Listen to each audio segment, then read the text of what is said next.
are racing in the Formula Winter Series for the second weekend. 1.3 seconds in there. It does get a mighty run outside of the final corner.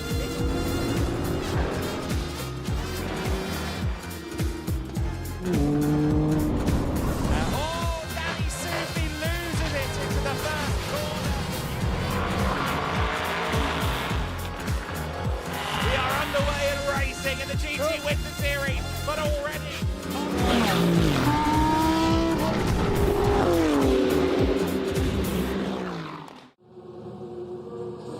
Well, a very good afternoon, everyone, and a warm welcome to the Circuit de Barcelona-Catalunya, where the season finale of the 2026 Winter Series is about to get underway. We are standing in a live pit lane right now. The cars are going past as the final qualifying sessions are just now finishing, and we are very excited for the weekend that lies ahead. What a season finale we have ahead of us. I mean, yes, the titles are wrapped up in the Formula Winter Series and in the GT4 Winter Series, although still a team's title to fight for in the Formula Winter Series. But as for the GT Winter Series, well, 4 points separate Orange Racing, Simon Orange and Marcus Clutton from 2024 champions SR's J-Mo Hetling and Kenneth Heyer. Anything can happen this weekend. We have had a lot of rain this morning. What will the weather entail for the rest of the day? Well, we'll have to wait and see. But we are hugely excited to see what happens this weekend. We've got a lot of fans in the paddock as well. And another thing that we are happy to have this weekend is a new member of our team. We welcome in Kieran Mogg for the first time, and Kieran has been very busy already over the weekend, chatting in the brand new Heroes Arena. Now, this is an area of the paddock where we have had some of our faces from around the Winter Series. Come and chat to this guy here. Well, first of all, Kieran, great to have you as part of our team. A very warm welcome. I mean, just how much fun have you been having this weekend? It's been pretty special, 100%. I mean, being able to talk to the drivers, it's not just drivers, but we've had some of the team members. We've been able to speak to the guys that make food. We've been speaking to Pirelli. We've spoken to Gulf Racing Fuels. You know, we've had a lot of really good chats with everybody, finding out all the different stories going on in the pit lane that you don't normally get to hear about on the broadcast. So it's been a fantastic experience to speak to you, yeah. Yeah, we've kept Kieran very, very busy running around doing so many interviews. You're going to get to hear some of those interviews. But the other thing we have to say, Kieran, is that you have actually been with us for the whole of the Winter Series. But on the other side of things, because you've been working with, of course, the wonderful team at Alpha Live, who are all responsible for the coverage that you are watching now. But for this weekend, we got Kieran in front of the camera. And Kieran actually got the chance to speak to one of his heroes yesterday, Felipe Massa. What a name to interview. I was a bit nervous, I'll be totally honest, and but obviously we had Felipe and his son Pipo come and join us, which was absolutely fantastic, and we had a really good conversation with him. Obviously Pipo, brand new to GT racing, he raced his first GT race a couple of weeks ago in Interlagos. He got a double rookie win in that weekend, so fantastic start to his racing career. And so we had a bit of a chat between the three of us, and yeah, really fantastic to be able to get an opportunity to speak with them and have them in the paddock for this last round of the series. Yeah, absolutely. Well, from Interlagos to Barcelona, and we have got a fantastic weekend coming up for you, and delighted to have that big name in our paddock. We've got plenty of exciting names in our paddock, though. Racing starting later on this afternoon. We will be starting with the Formula Winter Series, and you had a chance to chat to the team managers because, as I said, there is a three-way fight for this team's title between Rodin, Van Amersfoort Racing and Us Racing. You were hearing a couple of their thoughts, weren't you? Yeah, absolutely. Obviously, we spoke to the three teams, and we spoke basically about the drivers that they've had. You know, obviously we've had people like Dries just completely run away with it and impress every single person in the paddock. And the other drivers that have taken part in it, you know, we spoke to the teams about it, spoke to them about sort of how they're feeling the pressure going into this weekend, whether they feel the pressure to win it, is it not as much of a priority for them, and they all seem to be quite quietly confident about winning it. So only one can win, we'll see what happens. Yeah, we certainly will. Right, let's hear that interview then. Kieran spoke to the team managers earlier in the weekend. Hello and welcome back to the Heroes Arena. We've got Dick from Rodin, Anna from Us Racing, and of course Martin from Van Amersfoort, the top teams in the Formula Winter Series. Now, Anna, let's start with you. in many ways, US Racing has been one of the main powerhouses of the Formula Winter Series. Is it important to you to win this championship and just prove that your team is still on top? Of course. I mean, we are a team that always wants to win, so our first goal is to win a championship and no more. And Dick, you've already secured both the rookie and the overall drivers' championship with Dries. Is there any feeling of pressure to try and get the triple and win the constructors as well? I don't think there's any pressure coming into this weekend. We didn't have any expectations coming to this championship. It's all about preparation for the drivers. Obviously, all three of them being rookies. So whatever happens this weekend, we'll be happy with the improvements they've all made.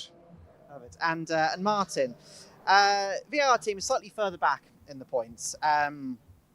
Is the directive of the drivers still to just try and push as much as you can, or is it maybe can try and conserve the car a bit, be a bit more mindful about going for positions?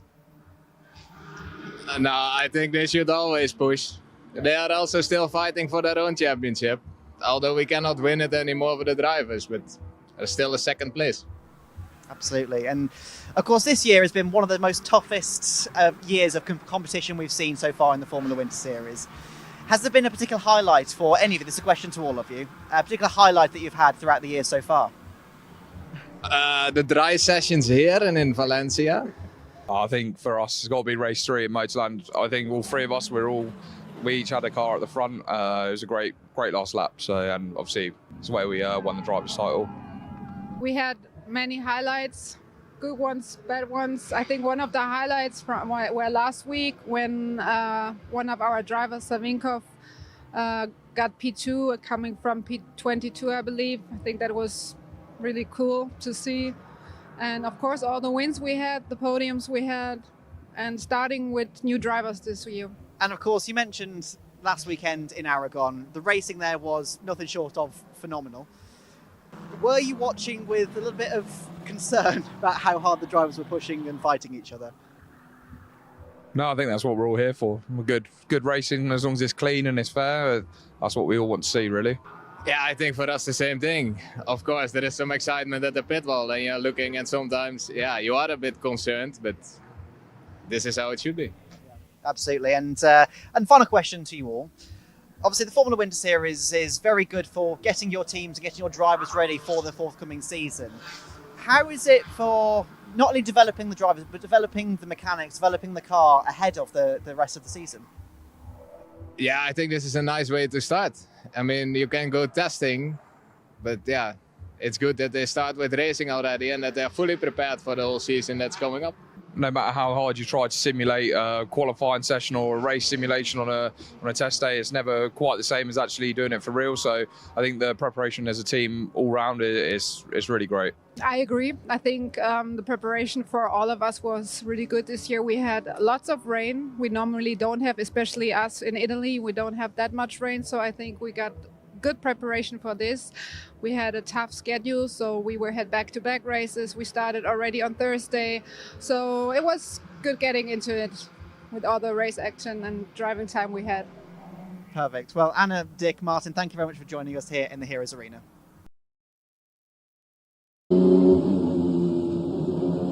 Well, what an opportunity to hear from the team managers coming in to this weekend. As I say, 21 points separate those three teams, and anything can happen in the Formula Winter Series, as it often does. Now, we do have a red flag in the qualifying session as it stands. If we do have incidents in the races, though, something that will be needed is, of course, the safety car. We have seen it throughout the season. We may indeed see it out on track this afternoon. We hope not, obviously. We hope not to get too many incidents. But Kieran, I mean, you were a little bit excited to do this interview, weren't you? Because you got to have up close and personal with the safety car. We don't usually get that close to the safety car. No, exactly. I mean, if you look around, we're right next to all the race cars, but the safety car is not something that we ever really get up close to. And I'll be totally honest, the one thing I really wanted to do was turn the lights on.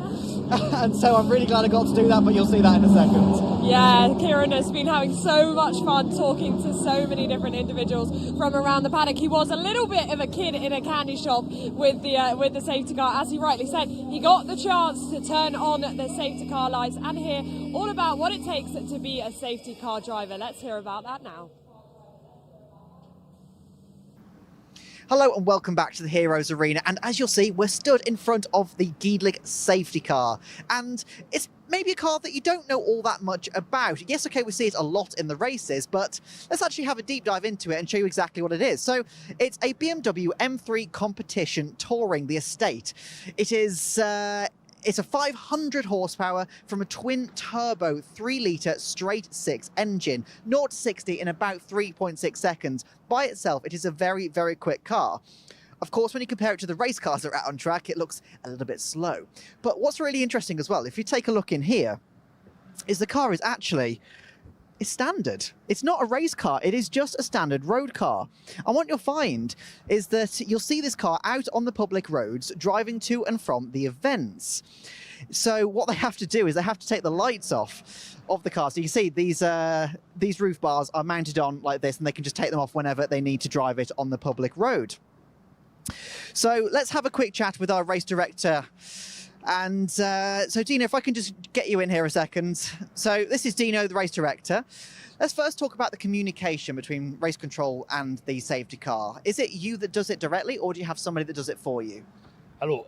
So about the communication from race control to safety car comes from the clerk of the course, but the clerk of the course receives instruction by me.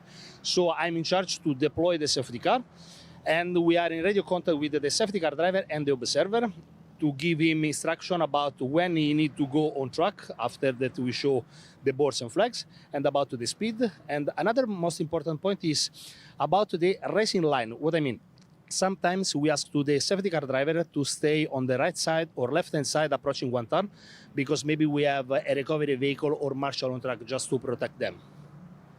And let's talk about the driver themselves. What conditions must they meet to be able to drive the safety car? So, for example, if I wanted to become a safety car driver, what conditions would I have to meet to be one? To be a safety car driver, you need to have a license. And usually the safety car driver is a skilled and experienced driver, local driver, because he know the tracks, he know the racing line, he know the track also in some particular weather condition, what I mean, under rain. So you cannot jump directly and drive. You need to be experienced local driver. Absolutely. And so in terms, obviously, the communications that happen between race control and the safety car driver, you mentioned there about it's not just about when they're going out on track, it's also about, say, for example, you need to take a certain line or you need to slow down for a certain section. Is there a set list of communications that you have that is kind of the same across the board no matter what event you go to? Or is every sort of race control a little bit different in the way they communicate? No, usually we have a common command that we all agree, like safety car deploy, safety car on track, and blah, blah. Sometimes happens that we need to have an extra briefing with the driver or maybe the race control, because maybe they have a different point to manage and to approach the safety car on track. Another point, another communication that sometimes we are obliged to give to the safety car driver is to switch the green light instead of the yellow, just to allow the cars that stay behind to overtake the safety car, because maybe we don't have the leader just behind the safety car. Okay, perfect. And the last question, obviously the most obvious and visual thing about the safety car is the lights. Is it a complicated system, or is it literally just a switch that you turn it on? No, it's really easy. Yeah. You just need to switch on the power, and just you need to play with two lights, yellow or green. Usually we stay always with the yellow, okay? But as I told you, sometimes we need to switch to green because we don't have the leader behind the safety car. It means that these cars are allowed to overtake safety car. Another point is when safety car switch off the lights is one of the most tricky moments, because driver know that we are ready to restart. So safety car speed up, come back to the pit, and we start again. And one last question then, can I switch on the lights? Yeah, sure. Yeah, perfect. I've always wanted to do it. I want to do it. So while we're here, we may as well. So it's the switch that's... where is the switch? I don't know where it is. Should be. I don't know if it's connected. Oh, is it not connected? Hold on. Oh, it's back here. It's not connected. If I give that to you. Things you never get to see behind the scenes. Hey, there we go. Right, so what do I do? And you need to switch on the engine because you need power. All right. That you have the key. No, I don't. But okay, so Let's see. Yes. is it on? Hey, safety car lights are on. I'm a safety car driver. Thank you very much for joining us, and we're back in the Heroes Arena very shortly. My pleasure.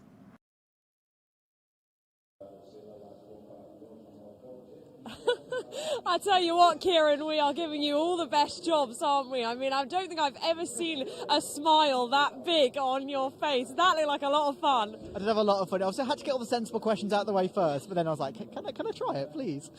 I would have done the same thing. I would have asked to test it out as well. I mean, yeah, it's so cool to get up close and personal with that safety car. As we've already said, we don't usually get the opportunity to. And, you know, we can't go racing without the safety car. We can't go racing without a number of our partners in this paddock. Of course, we can't go racing without any fuel either. And you had the chance to speak to somebody from Gulf as well, our fuel partner, just to kind of get the ins and the outs of, I guess, the differences between race fuel and road fuel and what it takes to fuel the whole paddock.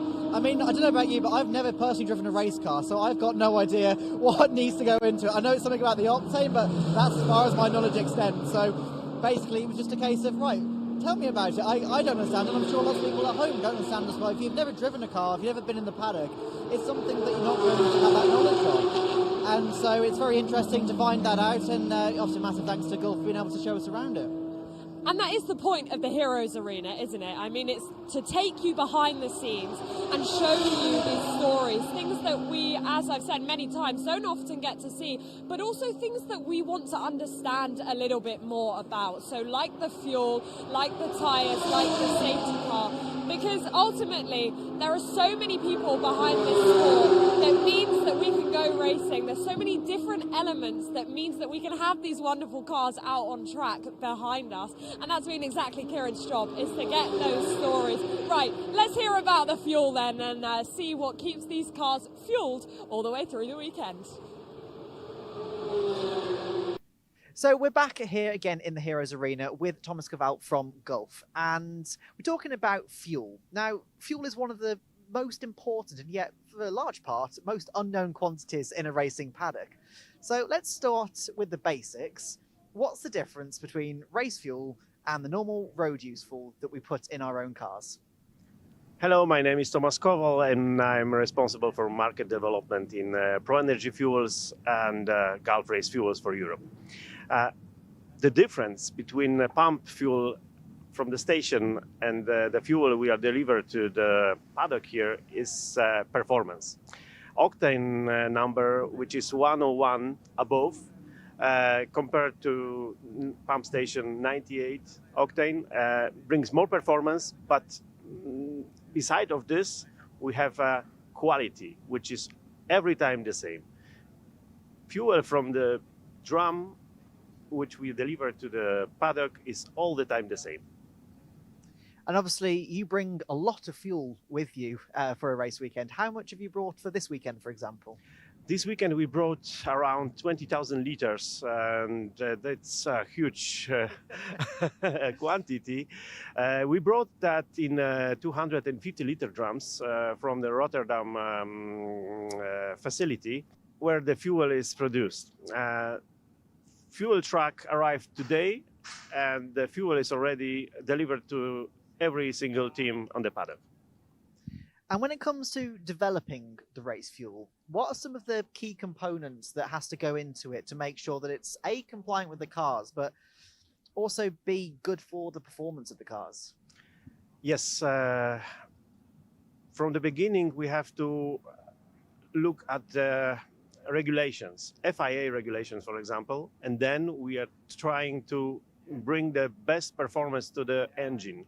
That means a lot of hours which we spent on proof station, with dyno stations and so on. Perfect. And of course, this season, Gulf are partners with GEDLICH for the GT Winter Series. Talk to us about that relationship that you've had so far this season. The relationship is great. We are cooperating very close. We have direct contact every day. All the problems, actually we don't have any problems, but all the daily problems, let's say, are solved immediately. And of course, there's a lot going on in a paddock. Do you or the team behind the scenes ever get a chance to actually watch the racing? Actually not. Unfortunately, it's a lot of work. We have, let's say, a few hours during the weekend, which we can spend on the paddock and look how it looks and watch the show. But actually, we have a lot of work, which we're doing all the time. No, I'm not surprised about that. Well, thank you very much for joining us here in the Heroes Arena, and we'll head back to the racing.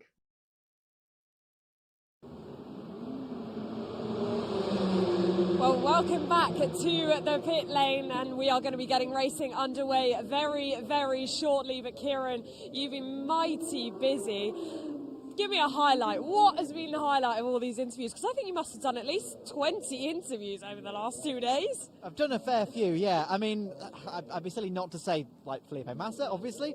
Turn the safety car lights on was pretty cool. But also, during that Teams Championship chat with the Formula guys, just their confidence and sort of, you know, their sort of competitiveness coming out within each other. I think that was very entertaining from my side. So, yeah, there's been a lot of highlights by Felipe, which you'll see on the live stream tomorrow.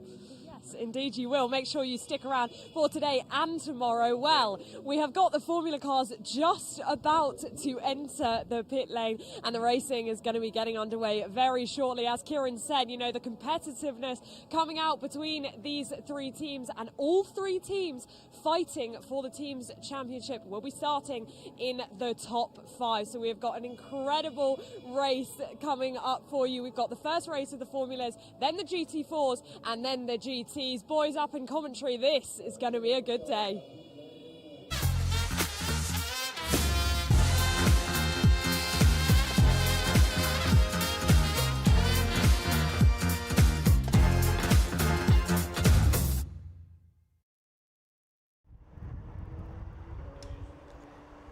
So then, the Formula Winter Series up first, and a circuit that's giving me a vibe that it's going to be a bit tricky for everybody. It's not currently raining around the circuit, but it is still very much a damp circuit at the moment. It's deceivingly damp. As we can see down there at the first corner, it almost looks dry, but I guarantee you, if you tried to go out on the slick right now, it would be a bridge too far. It is the 5th round of the Winter Series, the 6th event total, including, of course, the 6 hours of Portimao from February. And it's always good to be here at the home of the Catalonia Grand Prix, as it will now be for 2026. Of course, an integral part now of Spanish motorsport, of the Formula One calendar, and many calendars besides. For 35 years, opened in 1991, this circuit. And myself, Adam Weller, and Andy McEwen alongside me, love coming here. This is where Andy made his Winter Series debut, and in fact, it's where I made my Winter Series debut a couple of years apart. And it is always a highlight of the calendar. It's one that the drivers look forward to, that opportunity to drive past the iconic grandstand on the main straight, that long run down to the first corner. They cover 10 of the Camp Nou Barcelona Football Club pitch on the way down for the final corner to the first corner. 4.657 kilometers in length, this circuit. 14 turns, 28 meters worth of elevation on this circuit, as we said, established in September of 1991. Of course, has been a consistent factor in the global motorsport calendar since then. We've got a little bit of a dry spell at the moment out there on the circuit, but as you can see, we're not expecting it to remain dry for the remainder of the racing. Going into the GT4s and the GTs after the Formula race, I think we're going to have some head scratching going on as to what tyres to use, what setup to prepare for the car going into the race. Will it be moderate? Will it be severe? We'll have to wait and see, but we are excited to watch this unfold. Of course, Izzy alluded to it down in the pit lane. The GT4 championship is decided. The GT championship is very much up for grabs. Here in the formulas, Dries van Langendonk has already secured both the overall title and the rookie championship standings, but the runners-up in both of those categories is very interesting. But I think the big story, and of course, we spoke to all three team bosses at once just now with Kieran, and that was very much the topic at hand. The Teams Championship is the one that they all seem to be concentrating on at the moment. Indeed so. It is mighty, mighty close at the top. 3 points in it between Road and Motorsport and Us Racing. And yeah, similar story as Adam quite rightly said for the runners-up spot in each championship. Just 9 points separate Thomas Behrman and Ari Bansal for second place in the overall Drivers' Championship, with Alexander Savinkov creeping up to fourth. And then Samuel Ifrid, Ethan Lennon only 6 points apart for second in the Rookies' Championship. So lots of talking points, not only in formulas but across all of our categories this weekend, and a fantastic venue to round things out. Hopefully the weather plays ball, but regardless, it's always been a circuit that produces good racing, and I think the formulas in particular will put on a real show for us this afternoon. Okay, yes they will, and we've talked about the tyre aspect of that show extensively. It feels like a good opportunity then to get some insight with Pirelli. They, I think, have been using a lot of their treaded tyres this year, and we heard from them down in the paddock earlier this week. Back in the Heroes Arena, we are welcoming Mario Quintanero from Pirelli to the arena. Mario, during a normal race weekend, what is your role for Pirelli? I'm the owner of a company that works for Pirelli. We make especially the Portuguese and some also Spanish market, and that's why I'm here. Fantastic. And of course, there's a whole operation behind the scenes that nobody really sees, between getting the tyres to the circuit, storing them, and getting them ready for the teams. Talk to us about the process of getting all of that ready before they even get on the cars.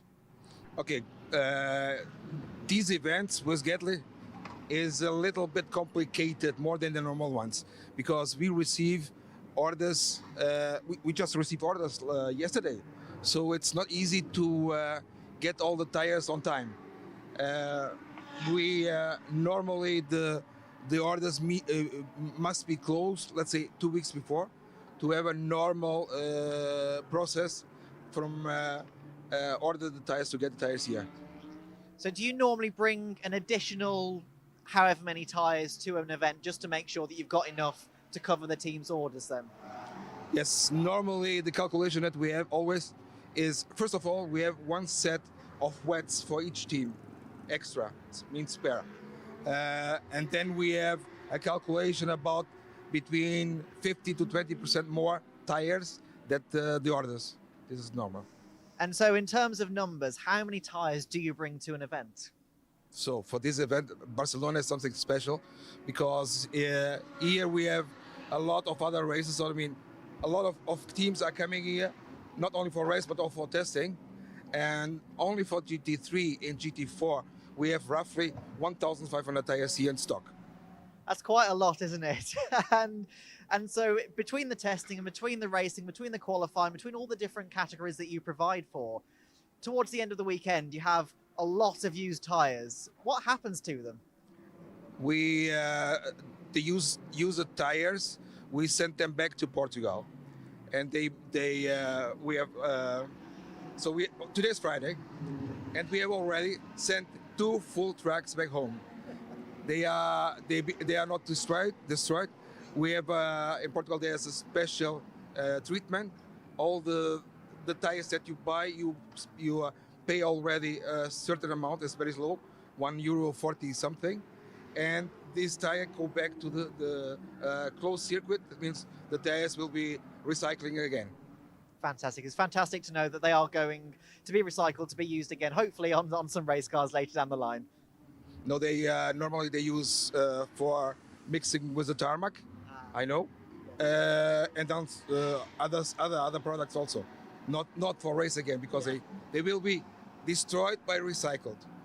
Fantastic. Well, thank you very much for enlightening us with that information, and hope to see you around the paddock, and hope you enjoyed the racing as well for this final weekend of the GT Winter Series. Always. Thank you very much for joining us. So then, the Formula Winter Series cars have made their way, or are making their way, around the circuit at the moment, ready to go racing for the first time this weekend. We're ready for 30 minutes plus 1 lap of racing, and he'll be shocked who's on pole position. Dries van Langendonk once again at the sharp end of the field, and I think there's a big story there at the front, Andy. Last year, in his first season in the Formula Wind Series, Thomas Behrmann scored his first podium here at Barcelona. He's going to be very, very keen indeed to claim a first win in the Formula Wind Series on what, on the balance of probabilities, will be his final weekend in the championship, having already done 2 years. Thomas Behrmann is going to be so keen to break that duck. He has won in British Formula 4, of course, but he was coming into this season wanting to fight for wins and championships. He can win the vice championship in the overall standings, and I'm sure a victory here at Barcelona would be a great cap-off. Yeah, it's a bit of a toss-up as to which of those accolades he's the most keen to grab. I mean, second place in the championship, I can sort of get the vibe that, you know, if you're not right at the top in this business, particularly junior single-seater racing, then it's hard for the drivers to be that enthusiastic about it, but he will be absolutely desperate to get that first win of the season. He's on the back of a 5-race podium streak at the moment. He's had 3 third places, 2 second place finishes in the last 5 races, added on to 2 podiums from the Portuguese leg as well. So 7 podiums, no wins, and that is really a remarkable stat for a driver who, as you said, is in his 2nd year in the championship. The rookies really have arrived with a bang in the 2026 Winter Series, and once again, they make up the majority of the grid, and indeed 4 of the top 6 grid positions are filled with rookies in this one. So Thomas Behrmann's going to have a fight on his hands if he is going to claim that first win of the season. But it is a track, as you quite rightly say, that he's gone well at before. I think Thomas Behrmann is going to be particularly fired up for this one. In qualifying earlier on today, he was about a quarter of a second slower than Dries van Langendonk in, I think, slightly wetter conditions than these. We're getting our first sort of look at the track conditions. There is very little spray. This back straight section on the run between turns 9 and 10, the wettest that I've seen so far. It is, of course, a modern-day Formula 1 grade facility, so the drainage here is very, very good. We've seen that put to good use over the years here at Barcelona, and that means at least the surface water, the worst of it, has drained away largely. There aren't really any puddles, there's no real standing water.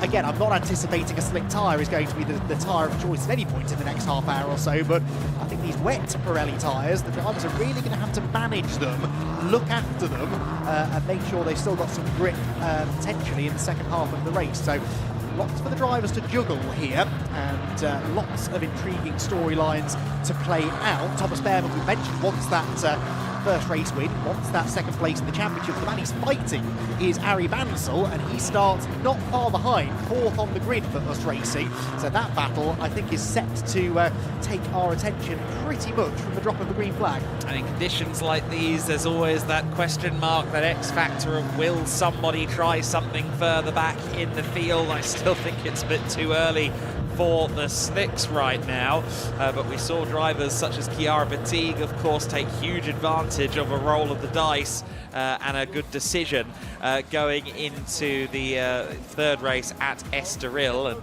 actually, speaking to Chiara about that, apparently she'd pick herself as her own race strategist going forward as a result of making the decision to pit. You can see there treaded tyres on everyone visible there in that shot. Alexander Savinkov having a new set of boots applied to his car. The US Racing driver who has his team manager alluded to down in the Heroes Arena with Kieran.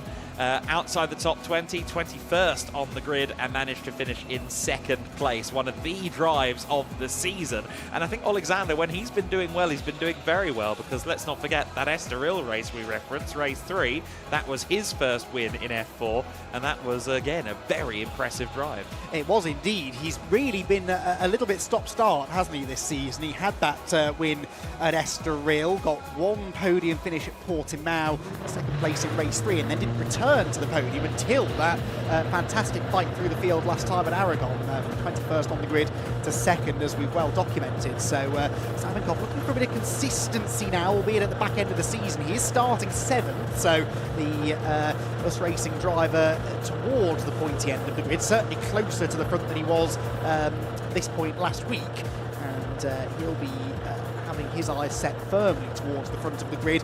To get to the front, of course, he'll have to get past a few other drivers who are keen to try and get a strong result as well. So he has a fight on his hands. I think this is going to be another fantastic showing from the Formula Winter Series. Cars on the grid. Also on the grid is Izzy Browning.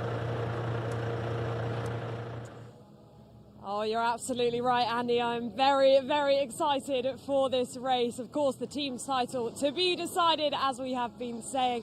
But it wouldn't be the Formula Winter Series, would it, without this man on pole position, the number 15 of Dries van Langendonk, wrapped up the title last weekend in Aragon. Just having a few words with Warren from the McLaren Junior team, of course, backed by McLaren.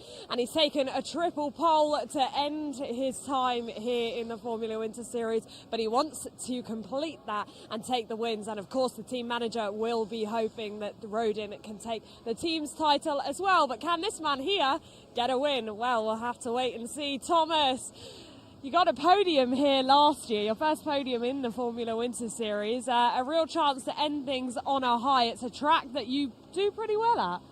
Yeah, obviously it was quite successful last year in similar conditions as well. So it's nice to be back. A track that I quite enjoy. So it's good. I'm looking forward to it. Obviously starting in a bit of a better place than last year. Hopefully I don't jump the start again. But yeah, see what we can do. And you seem to have really found your stride in the last couple of weeks. It was a great weekend in Aragon. So coming into this weekend with so much confidence, you've got Dries ahead of you. It's going to be a little bit of bragging rights if you can beat the championship winner, isn't it? Yeah, exactly. We'll see. It's a long race. It's quite a high deck track, so it's going to be a lot of management, and we'll see what we can do. Hopefully, we can definitely bring the fight to Dries. All right, best of luck. Thanks for speaking to us. Right, we will continue back. Now, as I said, if you were with us earlier on the broadcast, all three teams in this championship fight are in the top 5. VAR, Rodin and Us Racing. There is another one of the Rodins, Ethan Lennon, the number 32, will start from P3, and here comes the next car in this list. Well, the number 46 of Ari Bansal, of course, took a win last weekend in Aragon, and for Us Racing, we'll be hoping that he can take some big points this weekend. Well, Ari, it was a win last weekend in Aragon. You guys are fighting for the team's title, so you need to get up front and get some big points here. Yeah, I think for sure, I need to get some good points, need to beat Rodin for the team's championship. And yeah, so just me also, as my teammates also, that need to get there, because it's the top 2 standings, the top 2 finishing positions in the team. So yeah, I'll do my bit. Let's see what my teammates can do.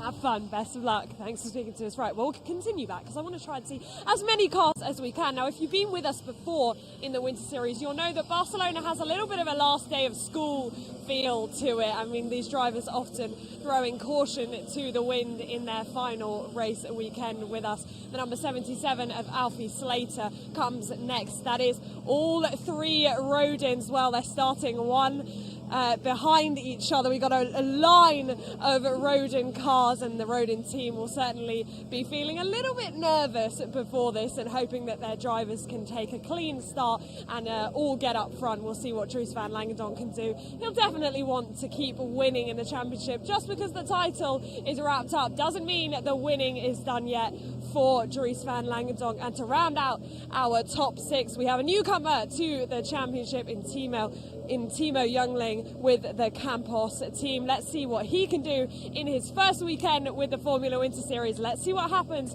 in this first race.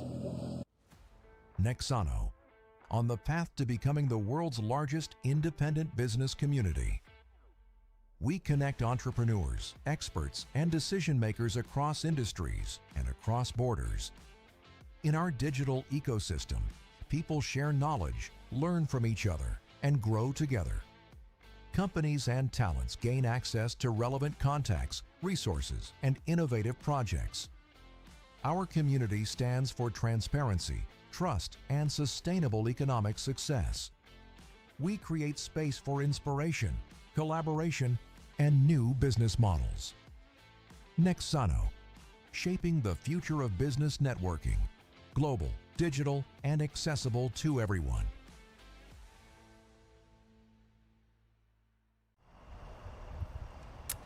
We can see the board being raised at the top of our screen.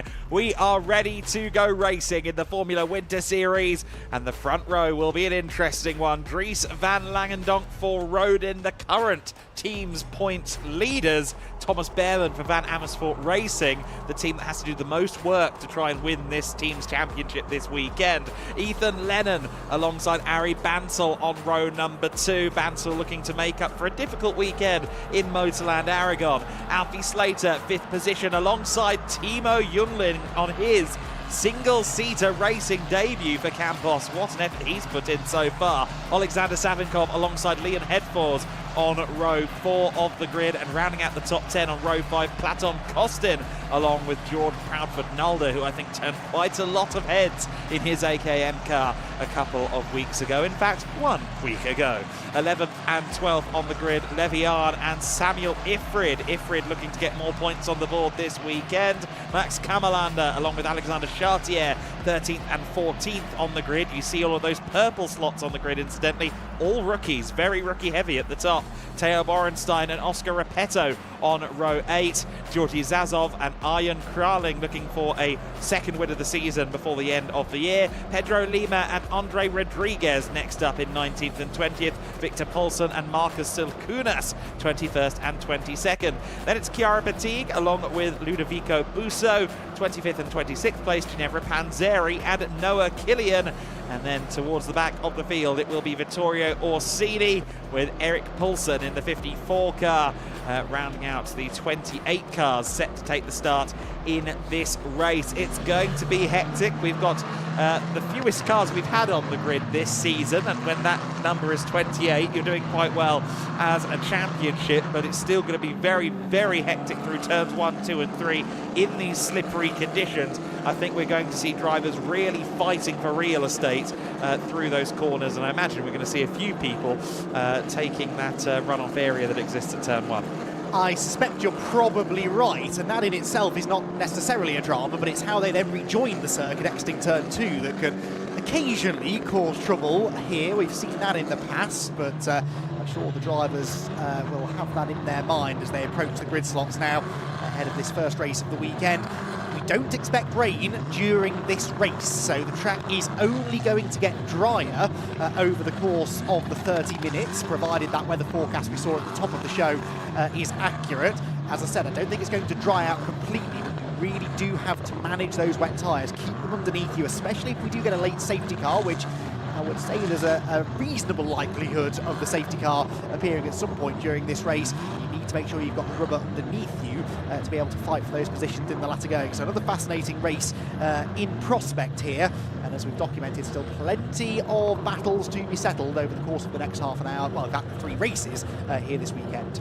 Really interesting to have Timo Jungling on the grid here for Campos, and to have him starting from 6th position, a former FIA Karting World Cup vice champion, a former RMC Grand Finals winner in the world of karting. This will be his car racing debut. Keep an eye on the 94 car from the 3rd row of the grid, but keep an eye on the front where Dries van Langendonk and Thomas Behrman will be going head-to-head for the lead into the first corner. We are racing for the final time this weekend, or for the first of the final weekend races in the Formula Winter Series, and Dries van Langendonk has done exactly what Dries has done all through the year. He's got a fabulous start, and Ethan Lennon has got a great start too. Thomas Behrman down then to 3rd place. The 46 of Ari Bansal in 4th, and getting tagged there by Timo Jungling into a spin goes Bansal, but he's brilliantly managed to slide that back around to the right direction. He didn't strictly rejoin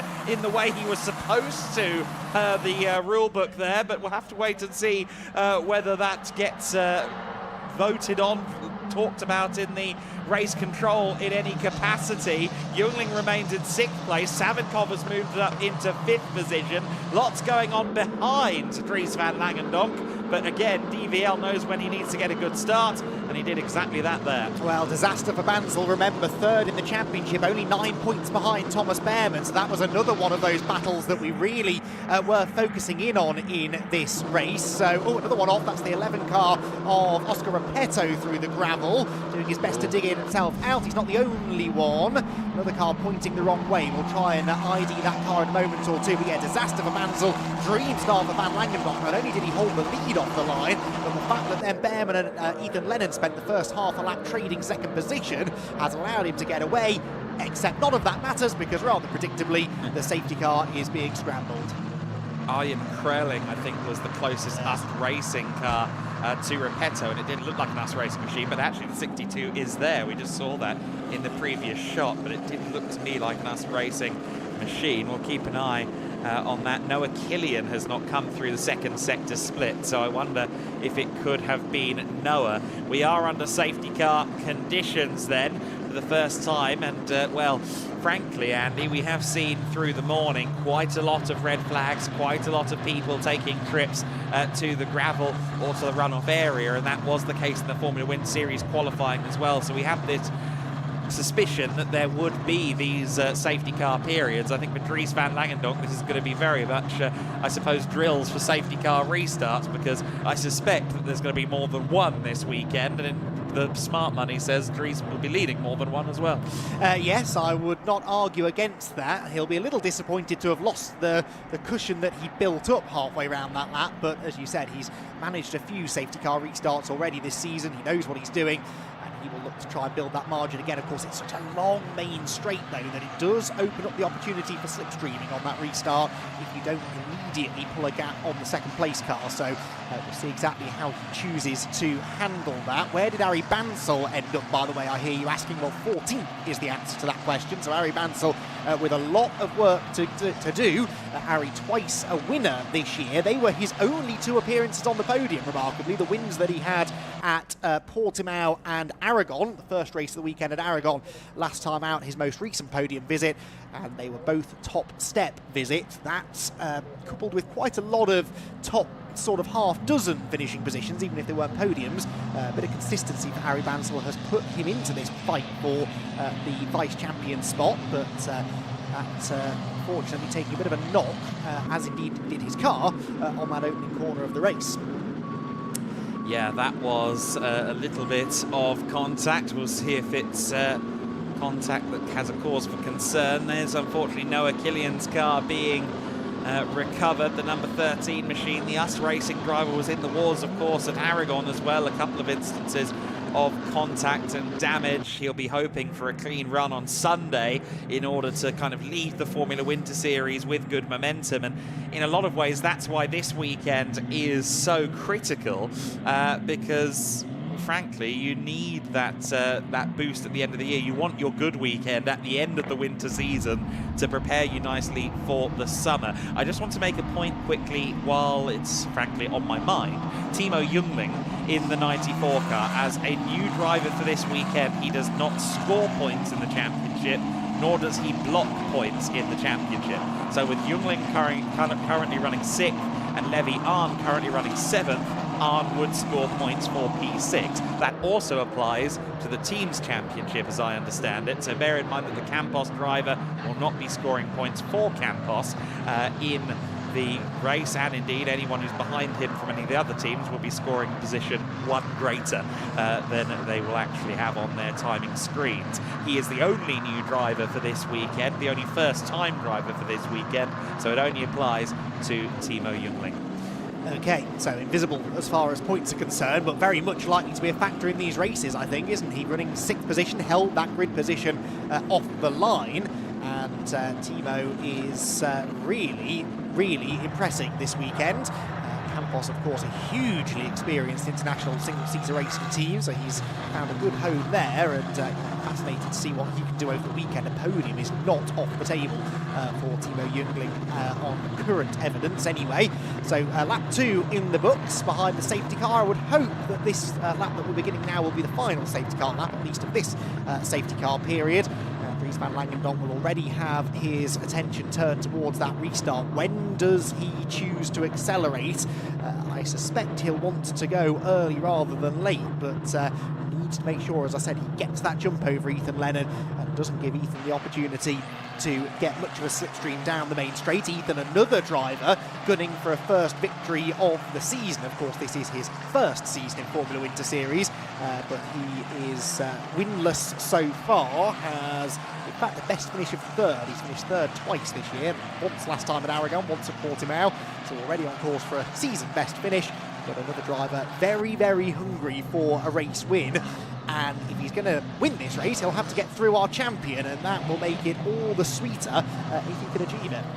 And what a swing this result as it stands, this order as it stands, would be in the team's championship, with Rodin 1-2, Van Langendonk and Lennon, and Alexander Savinkov currently the only US Racing driver in the points. That is a big swing indeed. That would be 10 points for US Racing, the top two drivers of each team scoring points. That means that for Rodin it would be a 43-point total versus 10 for US Racing. That would be a very valuable day in the team championship for the Kiwi flag team based in Surrey, UK. Safety car is in this lap, Andy. Let's see, another new track to us for this year. What is the strategy for Van Langendonk here in terms of releasing the field? Well, in the dry, of course, those final two corners are more or less flat out in a single-seater. In the wet, they are not. So I think there is definitely an argument to say go early and trust, if you are Dries van Langendonk, that you've got the speed through those final couple of corners to pull a gap on Ethan Lennon. He's backing the field up as we head into turn number 12, and the next two corners are those two high-speed 90-degree right-handers that bring us round to the end of the lap. Van Langendonk weaving around there, almost sort of trying to suggest to Ethan Lennon that he's not going to accelerate, but he very much did, and Lennon didn't really go with him, so that's exactly what I thought Langendonk would do, and for once I was correct, and look at the gap that gives him immediately. Yeah, perfect execution there from Van Langendonk. Ethan Lennon will be watching the mirrors all the way down the straight then, with Behrman, with Slater behind. Langendonk weaving, as you often do, to break the slip. I'm not sure he really needs to with the gap he had, but Lennon is steadily closing just a little bit as they all mesmerisingly shimmy from left to right down the main straight. Slater there with a little bit of a lock-up as the rest of the field picks their spots very carefully for turn-in into the first corner. You see the iron trailing there. Oh, we have gravel. That was one of the AS Motorsport cars. That was Victor Poulsen going off the circuit, and Andre Rodriguez as well. I think we had Poulsen and Rodriguez. Rodriguez for Cram Motorsport having an off-track moment. But DVL, Dries van Langendonk, continues to lead the way. There's George Proudfoot-Nalder just behind Levian, so that's for 7th and 8th position. Those two are scrapping, and Levian holding on for now, but Proudfoot-Nalder looking racy there to the inside at turn number 5, and Levian goes off all on his own, just asking too much of the front axle, and following him there almost by osmosis was Theo Borenstein. Two Yenza cars off the circuit spraying gravel all over the exit of turn number 5, and Yenza loses 2 points paying positions as a result. Oh, that is not an image going into the Yenza scrapbook, is it, at the end of the season? That was unfortunate. I just noticed actually that Theo had gone round the outside of Platon Kostin at the restart at turn 1, gained a position, but yeah, immediately lost quite a bit more than he had previously gained with that off-track excursion down at turn number 5. So tricky though, isn't it, in the wet, because the grippy side of the road, as we know, is the outside edge of the track, but that puts you very, very close to the edge of the road if it all goes wrong, and it all goes a little bit wrong there for Alexander Savinkov, who runs wide and almost rejoins, making contact there with George Proudfoot-Nalder, who really has benefited on this lap. George Proudfoot-Nalder was 8th at the line. I think that's 2 places gained at least. Yeah, he's been making a very good effort. Meanwhile, Thomas Behrman under investigation for his starting procedure. Now, is that starting or restarting, I wonder? But all the same, he's got the microscope on him down at race control at the moment. Proudfoot-Nalder from 8th place to 6th then on that lap, and here comes the AKM car against the 94 of Youngling, and Samuel Ifrid tried to get up into the points here. He's to the inside of Costin. He's already in the points, actually in 9th place, but this is for P8. 97 runs off the track there onto the painted stuff, and you can see there Costin wanting to put almost no input through the throttle, through the brake, through the steering once he was off onto the painted stuff, and that's going to cost him against Ian Grayling as well. I think he'll be down to 10th place when we next see him. No, he remains in P9, but still suboptimal. That is of some significance in the Teams Championship as well. Van Amersfoort Racing, remember, 3rd in the Teams Championship. They are a long shot, but with us Racing struggling in this one, that was a golden opportunity for them to get some points back, but it's not really happening, is it? Behrman 3rd, and now Costin on the fringes of the top 10. Jump start under investigation, I'm afraid, for the impressive Timo Youngling, who's into the top 5, but on his first standing start in the category, perhaps went a bit too early, and if that's, as I fear it might, doesn't go his way, that will take him well out of contention for a good result. Yes, indeed. That will be a shame. It's often fairly cut and dry when a jump start is under investigation, but they'll look at all the data and every angle they can to determine whether any penalty is justified.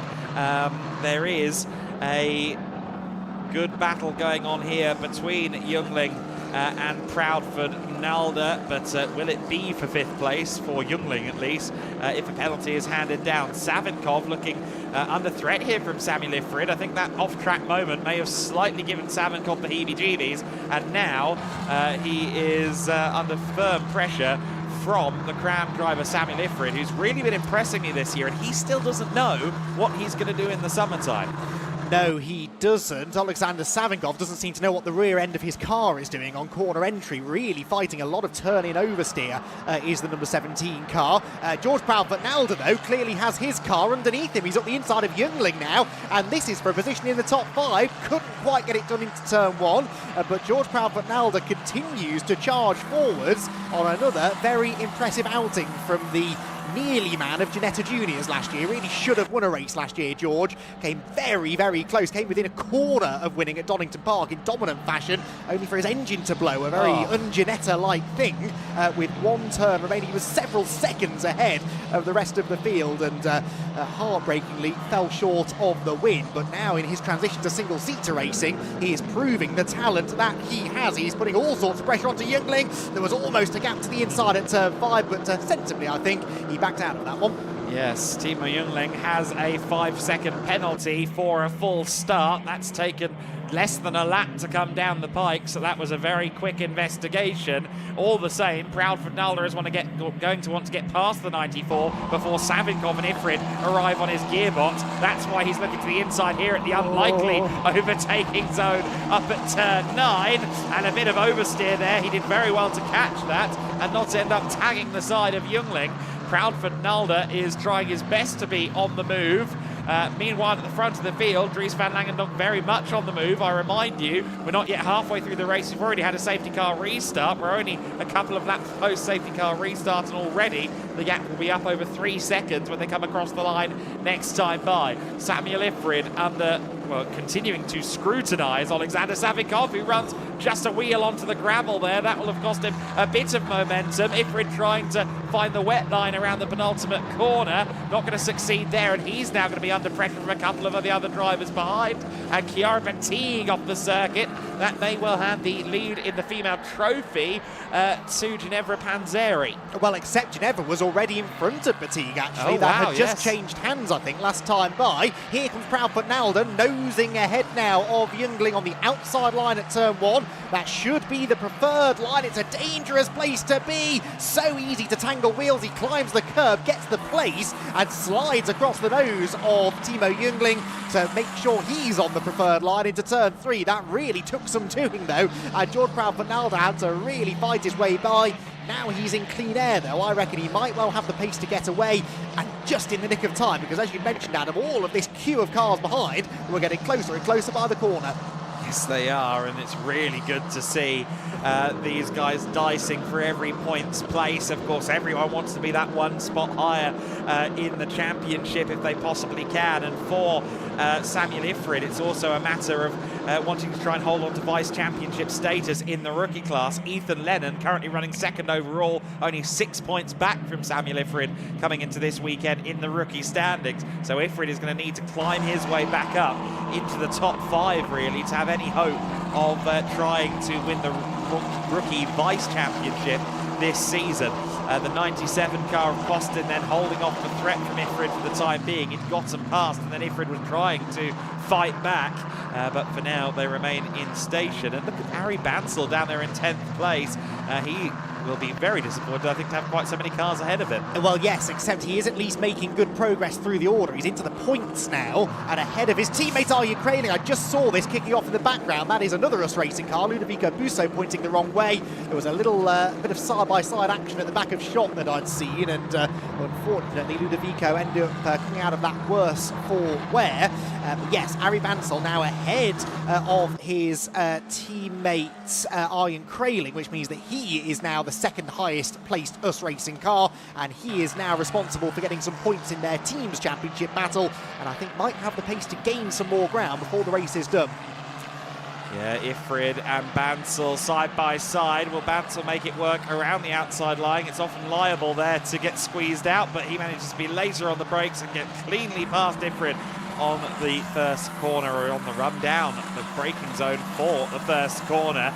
Ifrid does look to be slightly leaking pace at the moment. He's going to have to be careful not to fall outside of the points altogether. Ludovico Busso has moved his car and then seemingly had a bit of a problem. He's now trying to at least clear it away, I think. Yes, the marshal telling him to put it slightly more out of harm's way than there on the third last corner entry point, and hopefully that means that yellow flags alone can handle the job.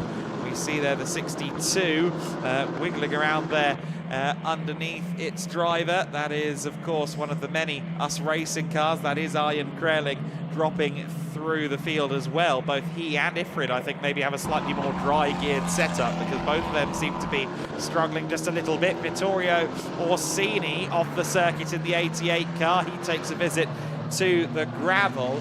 Speaking of gravel visitors, we saw Theo Borenstein on the move. He's all the way up to 16th position again, having had to recover from his gravel excursion just a few laps ago. All of the Yenza cars are in the latter half of the top 20 at the moment, 15th, 16th, 17th and 20th. They would have been hoping for some points, but it's a long way away from them at the moment. Yeah, track conditions look really, really unpleasant right now, don't they? It is not fully wet. It's certainly not that close to being fully dry. It is greasy, and that is what no driver really, truly enjoys driving in these conditions, because the tyres aren't really working as well as they'd like them to. There's not a lot of surface water for the wet Pirelli rubber to cut through, and the car just almost feels like it's floating, sliding across the surface of the road, and I think that's why we're seeing quite a few drivers slipping off the road. Harry Bansell, having been off the road here on the opening lap of the race, tries to gain a position there at the expense of Platon Costin. Not quite able to do so. That's a very late lunge up the inside, and near contact between Pedro Lima and Leon Headforce. That's over 12th position, and Headforce just about keeps the Campos Racing car ahead for now. Dries van Langendonk almost 6 seconds clear at the front of the field in this race. He already holds the record now for most victories in a Formula Winter Series season, making it 8 last time out at Aragon, as we see there the number 94 of Jungling under pressure now from Costin, from Bansell. Bansell to the inside of Costin there for 8th position. Harry Bansell on the charge back up the field, and he's working pretty hard to try and get back into the top half dozen or so. He's got 2 more targets to get there. Of course, he wants to try and hold on to the vice championship contendership there in that battle with Thomas Behrman. Those two fighting it out coming out of Aragon. Of course, it was the British driver just about clear. Bansal knows he needs to try and avoid being massively outscored by Behrman, even here in this first race. Yeah, it's damage limitation for Bansal, isn't it? He's going the right way about it. To the outside now of Jungling. This is for on-track position, but on corrected times. He's already ahead of Jungling, who, remember, has that 5-second penalty to be served or to be added on to his race time at the end of the race. But you can just see how much more grip and confidence Ari Bansal has than the cars around him.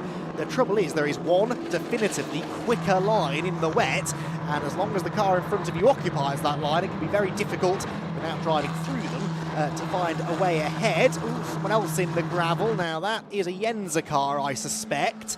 I can't see who it is because of their close proximity to the barriers. We'll try and pick that out in a moment. Here comes Bansal, meanwhile. Drafts up alongside. Timo Jungling gets his nose ahead, gets his whole car ahead, in fact, long before they reach the braking zone at turn 1. Timo thinks about the inside line in the braking zone, but decides against it. And Ari Bansal is now on track up to 7th. And Jungling just can't get a moment to catch his breath, can he? Unfortunately, a second excursion to the gravel for Theo Borenstein up there at turn 12, as Sammy Lifford there runs very, very wide indeed at turn 2, turn 3 even, and that is going to cost him positions. He only just now gets to rejoin the circuit, and he does so behind Arjen Kreling, thus down in 11th place. So that's him out of the points. Safety car. Safety car is out, so that is going to be a second restart, and perhaps a good opportunity for someone like Ari Bansal, who's now up to 7th place. In fact, both he and his teammate Alexander Savinkov strike me as potential danger men now. And what about George Proudfoot-Nalder? We know he's got that racecraft together. We've seen him adapting to this F4 car very quickly after his first weekend in the machine last time out at Aragon. I would not rule him out for a podium from 5th place. Definitely not. I said that in clean air I'd be interested to see what pace he had. Well, on the previous lap, he was 8/10 quicker than Alfie Slater ahead of him. That gap was about 2.5 seconds. It will not be 2.5 seconds anymore. Granted, he will lose a couple of laps of green flag racing here, but he's definitely got the pace. He's proven that he knows how to overtake in these conditions, and George Proudfoot-Nalder will definitely be wanting to try and gain at least another position or two before the end of this race. George Proudfoot-Nalder hunting for a first podium. In fact, hasn't yet had a top 5. He had a couple of top 10 finishes on debut last time at Motorland Aragon. Hasn't yet had a top 5. He's already on course for that. Can he break into the top 3 before the end of the race, I wonder? That's all sort of immaterial, really, for Dries van Langendonk, who was, I think, about 7 seconds up the road when the safety car was scrambled, and I'm sure is feeling pretty confident that he can start to build that sort of cushion again once we go green flag racing. Yeah, Ethan Lennon will be very keen to try and get a win, but I don't think he'll do so at the expense of an awkward dinner with Dries later on in the Road in Hospitality. So we'll keep an eye on how that unfolds. Of course, for Rodin as well, that 1-2 finish in the championship will be imperative. I know that Dick, the team manager, actually isn't here today. I'm sure he'll be texting from home where he's attending a wedding saying, just be careful, everybody. I want 3 cars in good condition when I arrive back on Sunday morning. Well, and important that they score the points, isn't it? They've got those top 2 positions at the moment, and yeah, they are really wanting to try and get another good Rodin result. There is the Theo Borenstein car being pulled out of the way. The optimist in me says that maybe by the end of this lap the track could be clear. We might be able to go racing once again. They were able to get that recovery operation underway quite swiftly, and the incident should hopefully have been dealt with before too much longer. Don't forget as well, we've still got this investigation hanging over the head of Thomas Behrman, haven't we, for a start procedure infringement. That sort of tells me it's not a jump start, it's not necessarily an out of position start, but possibly one of those really awkward ones where the car was up on the jacks a bit too late, or they were changing tyres too late, something procedural like that, which maybe isn't quite so black and white, and may well not be decided until after the race. Yes, that is one to keep tabs on. Of course, he is the leading Van Amersfoort racing driver, and I feel like it's worth noting, while we're on the topic of Van Amersfoort, only a trio of VAR cars here this weekend. No Alexander Ruta after the hand injury that he sustained last time at Aragon, and he was actually in surgery yesterday, I believe. and we wish him well as he recovers, getting ready for the summer season. We hope to see you back in the paddock very soon, Alexander. And Ruta, of course, a race winner this season. I'm sure he'll be annoyed not to be here racing at the Circuit de Barcelona-Catalunya, as we see here some interesting lines on the run down to turn 11 as they look for some grip and maybe some pickup out there on the far extremities of the runoff area. Well, looking for the little bit of standing water that we still have, true, I think, to cool those tyres down. And well, is that exceeding track limits? I don't think they're monitoring track limits there, are they? So I suspect they will get away with that. It was Ari Bansal who led the charge to drive off track there.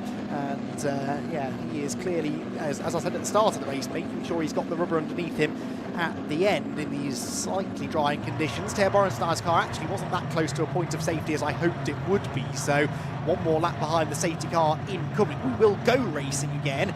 It may be a 2-lap sprint to the finish, I suspect. And yeah, that's not terrible news if you're Dries Van Langendonk. The sooner he sees the checkered flag, the better. But for those battling behind, that's enough time for things to happen, isn't it? And I look forward to seeing who is the aggressor when we do go racing again.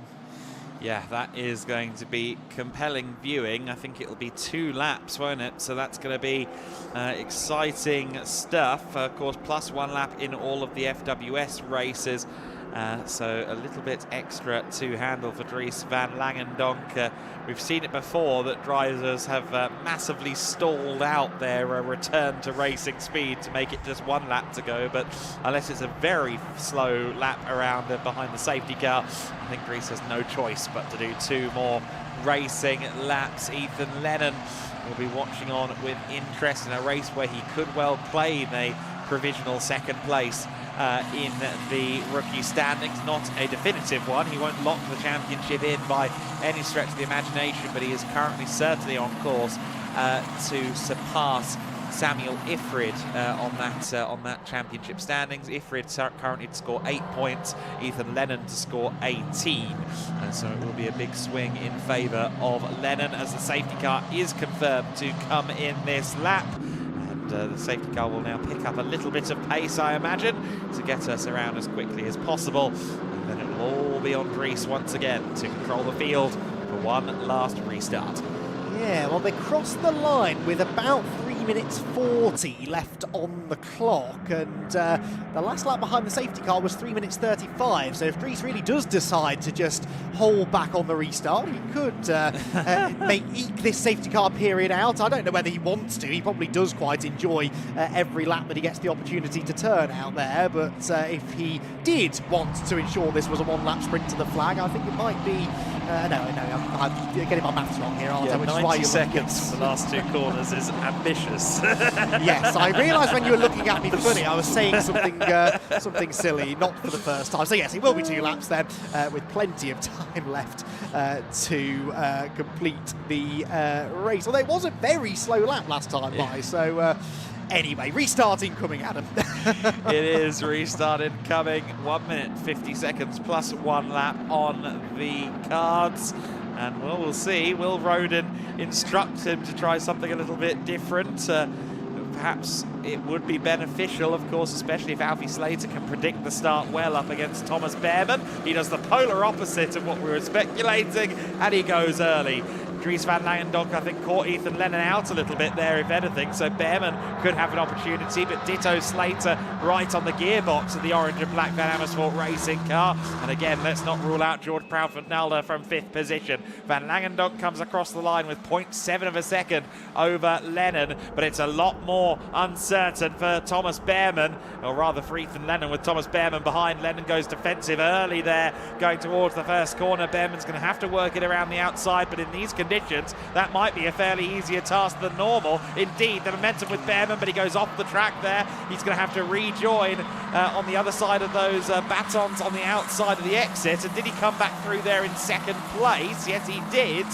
Oh, I'm not sure how that one's going to look. Yeah, and closer to Dries van Langendonk than he was going into the corner as well. He is now backing off and redressing the situation. Smart call there from Behrman, and he drops back down into third position. There to the outside, though, goes Proudfoot Nalder, continuing this forward charge and challenging now for fourth. He gets his nose cut off slightly there by Alfie Slater, but George Proudfoot Nalder making his intentions known. He looks quick, he's got the car underneath him, he's good in these conditions clearly, and that was Youngling, wasn't it? Off behind, yes it was. Can he dig his way back out of the gravel? He will. He already had a 5-second penalty for a jump start to contend with, but sadly his track position has fallen by the wayside now too. It has, and we should keep half an eye as well on the female trophy battle where Batig and Panzeri were in tandem coming across the line after the safety car restart. So Chiara Batig may yet salvage a win in that class. Can Panzeri keep the car wide? The AS Motorsport machine, another moment for Vittorio Orsini. He's had a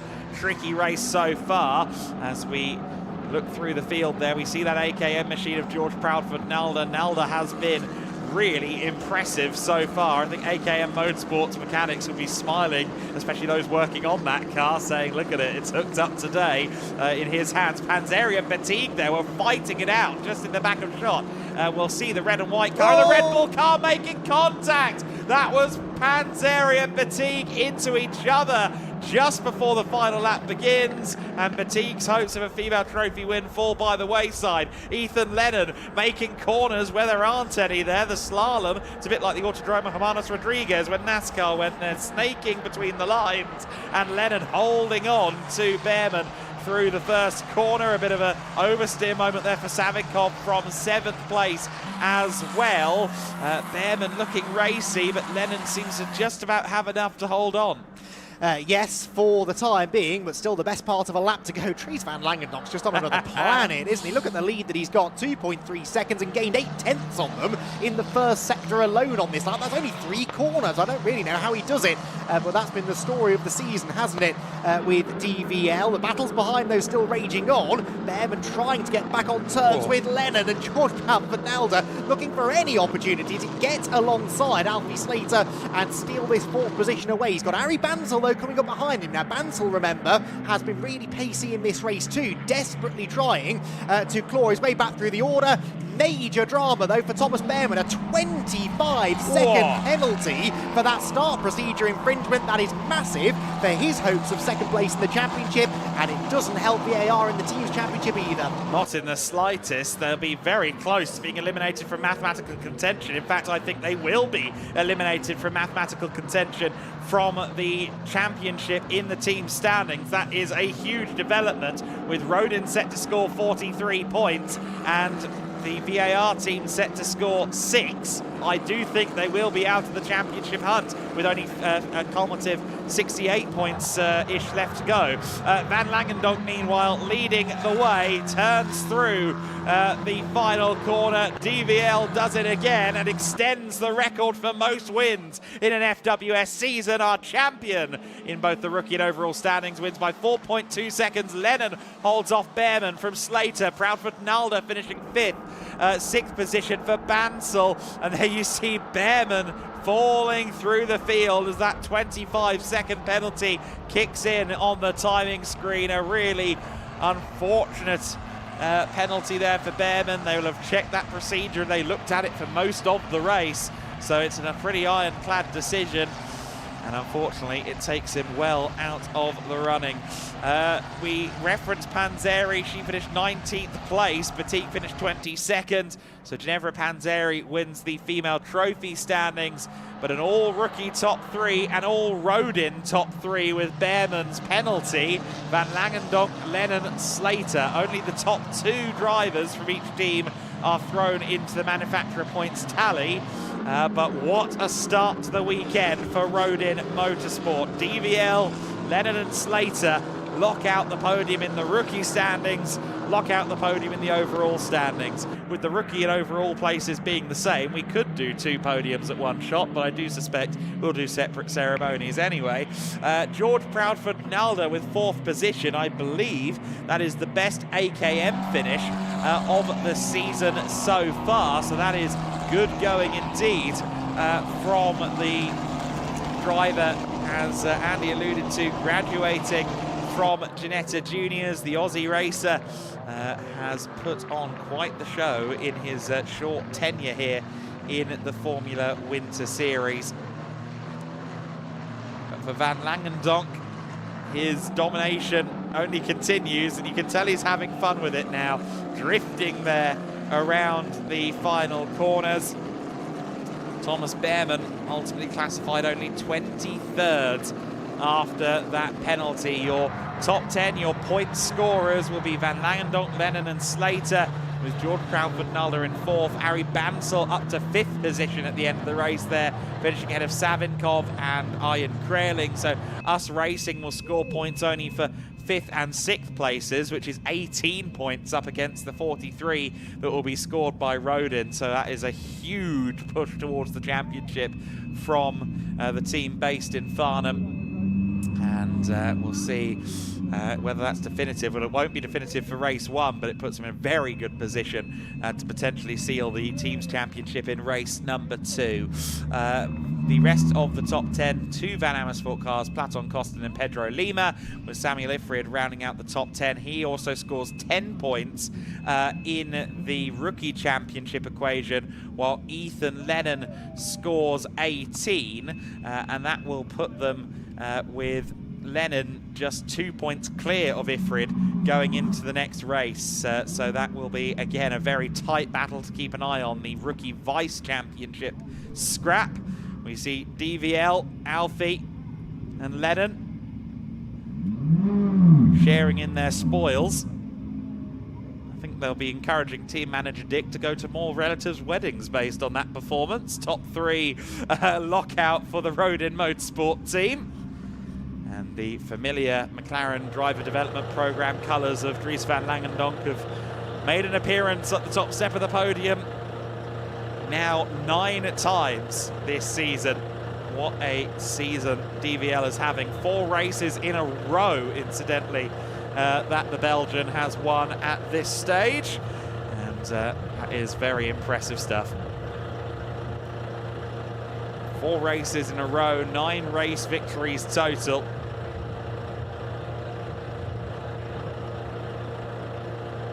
In fact, my apologies. It's 9 rookie wins. I was looking at the rookie column.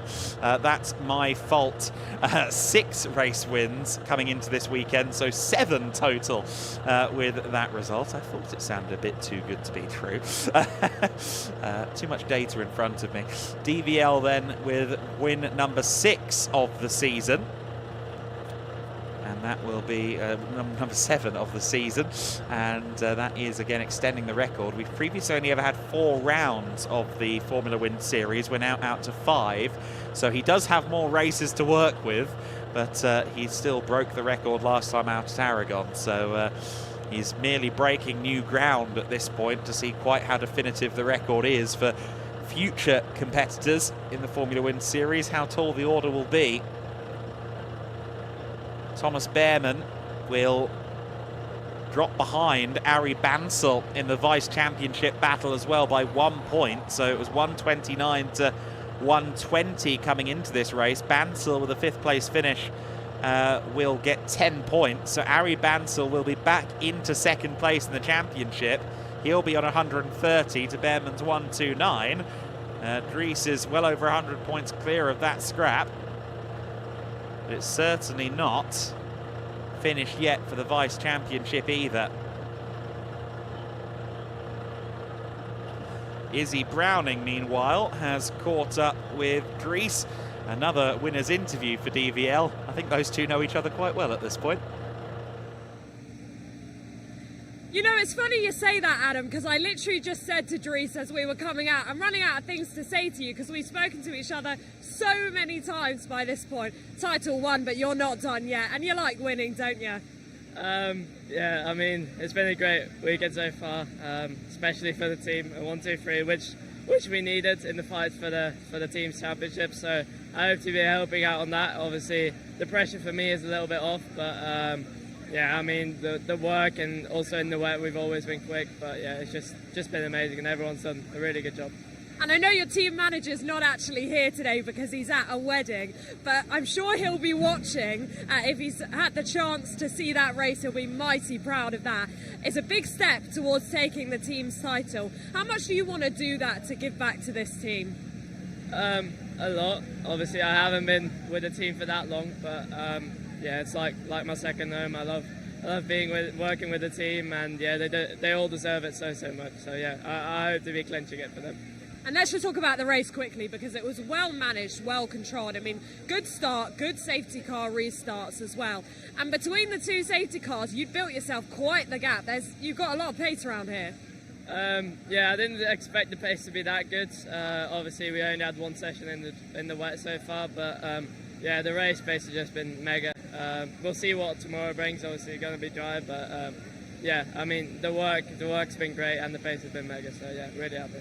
So that's your pace in the wet. Well, we'll see tomorrow what the pace in the dry is as well. But yes, congratulations once again. Incredible job. I mean, I know you've got loads of family and you've got Warren from McLaren here as well. I do have to ask this. Of course, it is an F1 track. Is it a little bit more special to take the win here? Obviously, you've got your sights set on F1, backed by an F1 team.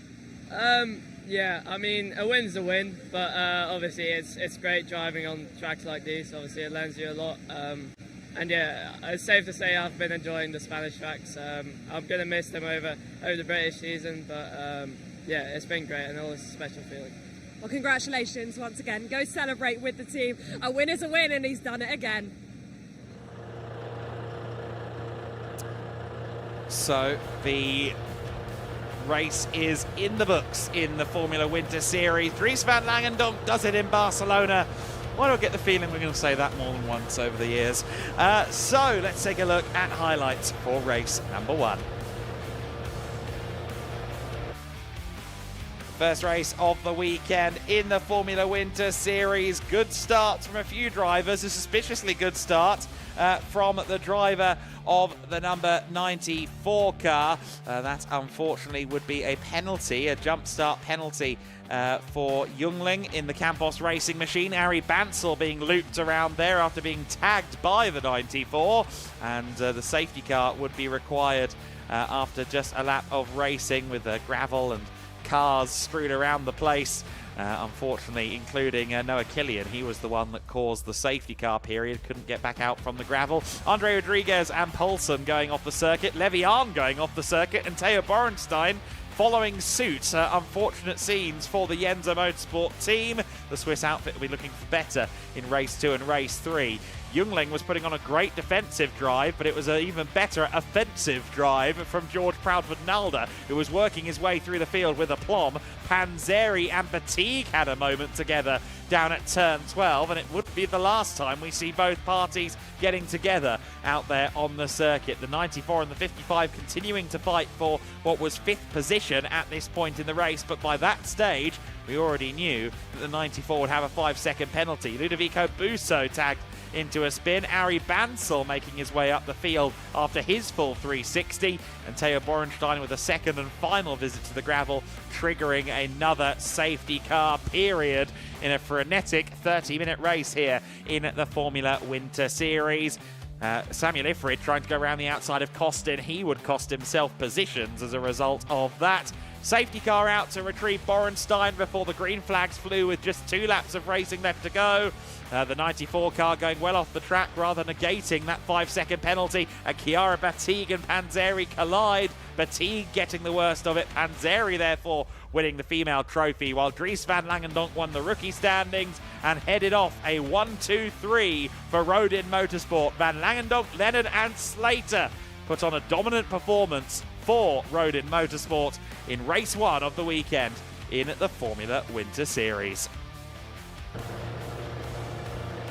So then, the race is in the books, and DVL 4.2 seconds clear of Lennon. Alfie Slater in 3rd position. George Proudfoot-Nalder in 4th place for AKM. Ari Bansel in 5th. Alexander Savinkov in 6th place. Ian Trailing in 7th. Platon Costin in 8th. Pedro Lima 9th, and Samuel Ifrid in 10th position. Leon Headforth in 11th place. Leviard for Yenza Motorsport in 12th, Chartier for AS Motorsport in 13th, Repetto 14th, Max Kammerlander 15th, Zazov in 16th, Silkunas in 17th place, Rodriguez, Panzeri and Poulsen rounding out the top 20. The rest of the finishing order, Tino Jungling in 21st place, Chiara Batig in 22nd, Thomas Behrman 23rd, Vittorio Orsini in 24th place, Eric Poulsen 25th, Theo Borenstein in 26th, and Ludovico Busso in 27th. Noah Killian not registered as even taking the start, of course, having not completed the first lap of the race. Let's go down to Andy McEwen with the Formula podiums. Well, another enthralling edition of the Formula Winter Series concludes here at Barcelona. We're ready to get our drivers onto the podium, and we start as always with the best female trophy finisher, Ginevra Panzeri. And Ginevra runs and jumps onto the top step of the podium with a beaming smile on her face. What a battle that was with Chiara Batig, and she managed to come out just about on top after that dramatic late race contact between the two of them, and it's Ginevra Panzeri who claims the victory for AS Motorsport in the female trophy. She poses for the cameras down below, and she is very, very happy, rightly so, with that class win in the female trophy. Congratulations to Ginevra, I should say, who beat Chiara Batig to the female trophy victory. And now we're very handily able to combine our rookie and overall podiums, because it was once again a trio of rookies who lock out the top 3 positions. Third place in both rookies and overall, Alfie Slater. It is Alfie's third overall podium, his 5th rookie podium of the season. Second position also for Rodin Motorsport, Ethan Lennon. An awful lot to celebrate for Rodin, a third overall podium for Ethan and his best finish of the season. It is, though, a 6th overall win, a 9th rookie category win for our 2026 champion, Dries van Langendonk. And Rodin celebrate the top 3 finish, a top 3 lockout in Formula Winter Series. They are joined now by their team representative, Alfie, from Rodin Motorsport, who heads out onto an all Rodin Motorsport podium. Now then, it's time for the national anthem of the winning driver.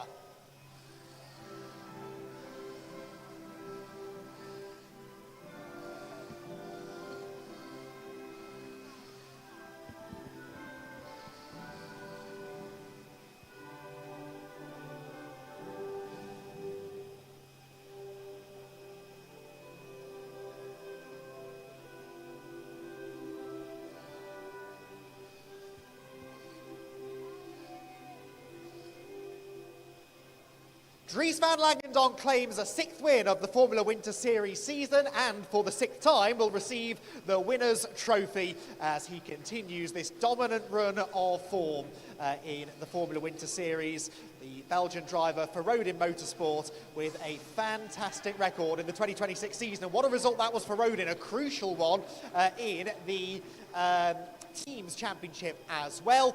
And the Rodin team very much enjoying the celebrations at the end of an entertaining first race of the weekend. We now, though, turn our attention to GT racing, the GT4 Winter Series cars, and lots of them are already on the grid, and in amongst them is Izzy Browning.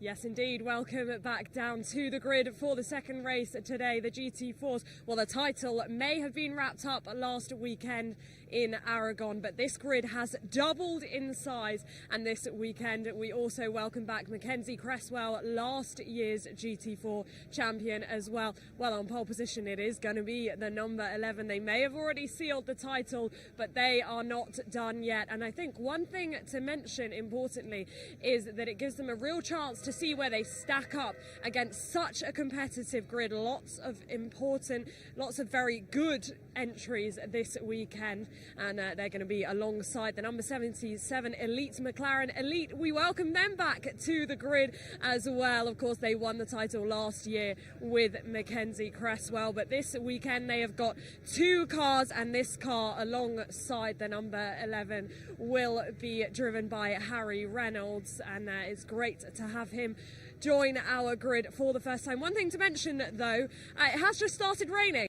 It wasn't raining earlier, but I have felt a couple of drops on my head, so we'll keep an eye on that over the rest of the weekend and over the rest of the day. Indeed, we are expecting better weather tomorrow, but it is going to be an interesting race ahead of us. Here is the number 11, Joel Mesh will be piloting that car. You can just see Enrico Ferderer on the other side, just about to leave the grid, but that is our front row. And then we come to the second row, where we also welcome back a familiar face to us of Charlie Hart, and Charlie Hart will be in the number 78. Now, if you were with us last year in the GT4 Winter Series, you will know that he was driving with Rafa Racing by Racelab, came third overall in the championship, went on to do GT4 European, and he is back this weekend and back with Elite Motorsport, who he drove in the Ginetta Junior Championship with. So great to welcome back Charlie to the grid. Now,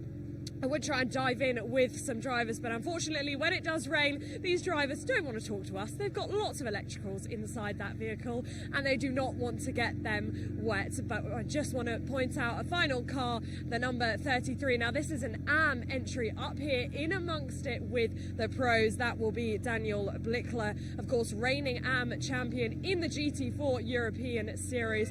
A hugely competitive grid, and this is going to be an exciting race. Boys, over to you in commentary.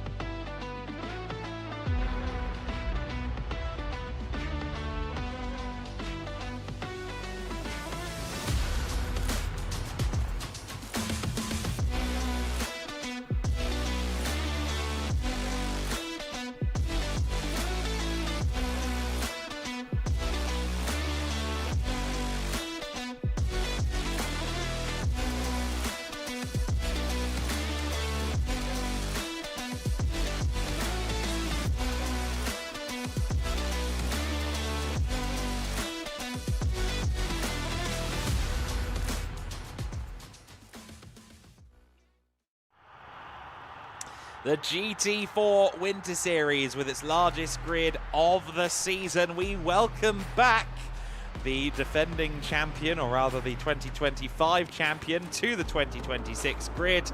The new anointed champions of the GT4 Winter Series out on the circuit, and it will be SR Motorsport's Joel Mesh on pole position for this race. Harry Reynolds alongside him. Harry Reynolds, we're excited to see him on the grid. Charlie Hart in an Elite McLaren. He was in a Racelab McLaren last year. He's now friends rather than foes with his co-driver Mackenzie Cresswell this weekend. Daniel Blickler, good to see him again for WNS Motorsport entering the AM class. Alan Gabay is here in the WNS Motorsport Porsche Cayman. Tim Horrell alongside him, making it 4th, 5th and 6th, all WNS Motorsport cars. BWT Mooker Motorsport's Marius Schmid, graduating for the world of BMW E36 3 Series single make racing. He is starting 7th alongside another WNS car. 4 of them on the grid this weekend. Joachim Bolting, who in slippery conditions we tend to favour. Tom Pappenberg for CV Performance by JP Motorsport in 9th, alongside Robert Cronin, the Cronin brothers making their first appearance since Portimao. August Macbeth making his first appearance in any race for 5 years. The American racer making his return. He is alongside Ravi Ramyid on row number 6. Row number 7, Matthias Fereisel for Senkia Motorsports alongside Alexander Bobrovs and the Team BRT Mercedes, which we are told has slick tyres on it. The only driver to have made that roll of the dice. 15th and 16th, Marco Reinbold for XR Racing, Helga Tam for East Racing Motorsport, Mark Kempster for Greystone in 17th alongside Alex Vent for SMC, although I don't think the SMC cars should be out there. SR Motorsport by Schnitzlaus Villikuna in 19th, Clemens Drexel in 20th position, T. Logos in 21st, And then the 16 NM Racing team, unfortunately, the car not taking the start, I don't think. In fact, yes, it is going to be there.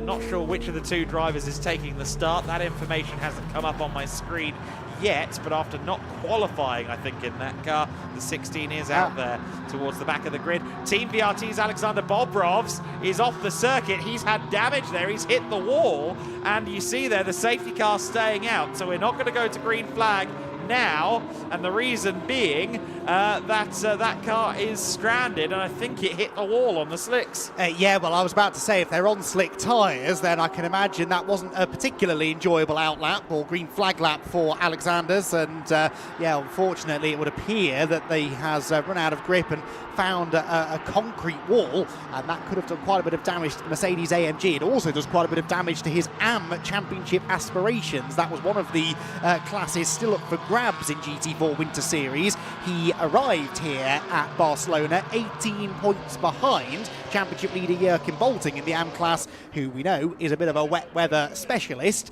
and they clearly felt that the only way, well, the best way maybe to beat Joachim in this race was to take a gamble on tyres. This, though, shows just how badly that worked out. Crunch into the wall, lots of damage done to the right front corner, so far back from the rest of the field as well. I noticed there was a big gap behind, or sort of halfway through the grid. That is why. So he was struggling already, and then things got even worse. Yeah, I didn't see the SMC car towards the back of the queue, and I thought that maybe meant it was a non-starter. It turned out they were just that far behind because Bobrovs was really struggling on the slicks. They made a similar call at Portimao, and it paid dividends. That was an AM win for Alexander Bobrovs. I just guess they decided to see if lightning would strike twice. Of course, we heard Izzy on the grid say that there were some spots of rain down there, and that could have been a factor as well. I think it was only very light and very brief that we had a couple of spots of rain, but all the same, clearly, case study there from Alexander Bobrovs. Not yet. Definitely not yet, and that is a very costly decision, ultimately, for them. So that doesn't necessarily take the AM Championship battle off the table. Of course, it all depends how Joachim Bolting does in this race. He'll be starting his WNS Motorsport Porsche Cayman from 8th on the grid. But we also have the Pro-Am Championship battle, which I'm sure has already been documented as before the cars left the grid. Ravi Ramneed and Charlie Robertson on 162 points, 14 points clear of Villicuna and Cedric Fuchs. Well, early advantage to L'Espace Bienvenu's BMW squad. They out-qualified the SR Motorsport Mercedes quite heavily. 12th on the grid for Ramneed, 19th for Villicuna. That's now 18th, but of course, within the class, that is, third in class for the L'Espace Bienvenu pairing, 5th in Pro-Am for SR Motorsport. That's really the other sort of major plot that we're going to see develop over the course of the 3 races. Yeah, absolutely. It's kind of difficult to make big ground in any of the classes, really, without there being a DNF factor, which is exactly what's happened, of course, for Joachim Bolting in the AM title consideration, with Alexander Bobrovs off the circuit. This time then we will go to racing. Lights out on the safety car, and it will be Joel Mesh against Harry Reynolds on the run to the first corner. Keep an eye on Charlie Hart from 3rd position.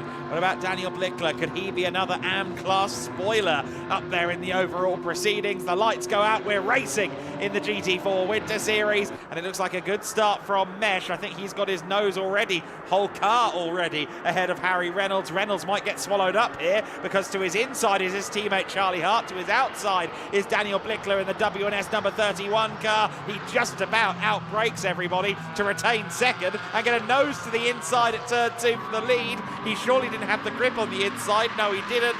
Joel Mesh holds on to the race lead, but a statement of intent very early on there from Harry Reynolds. Yes, indeed. So there was also a close moment further back for Joachim Bolting, who had tried the outside line at turn 1 to no one's surprise and had to really back out of an ever-closing door. But they're all cleanly through the first couple of corners. Side by side there to the outside goes Alan Gabai in the blue and black Porsche Cayman, looking to try and take 4th position, but not quite ultimately able to make that move for now. Off has gone the 73 Cayman. That is Helga Tam in the East Racing Motorsport car. That seemed to have A little bit of damage done to the rear diffuser, but thankfully gets back on road as Goodbye does now move potentially into third position round the outside line, where seemingly the grip still is.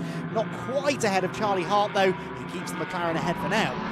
For now, let's see how this one unfolds. Interesting racing that we've seen so far. There is the 75 Race Labber back in the GT4 Winter Series, and that was Cronin there just keeping an eye on Tom Pappenberg. Ooh. Look at that from Harry Reynolds. We expected him to be a bit of a dynamite kid, and sure enough, he's already up to the lead, but back up the inside goes Joel Mesh. That's now the outside for turn 12. Oh, but Reynolds too deep.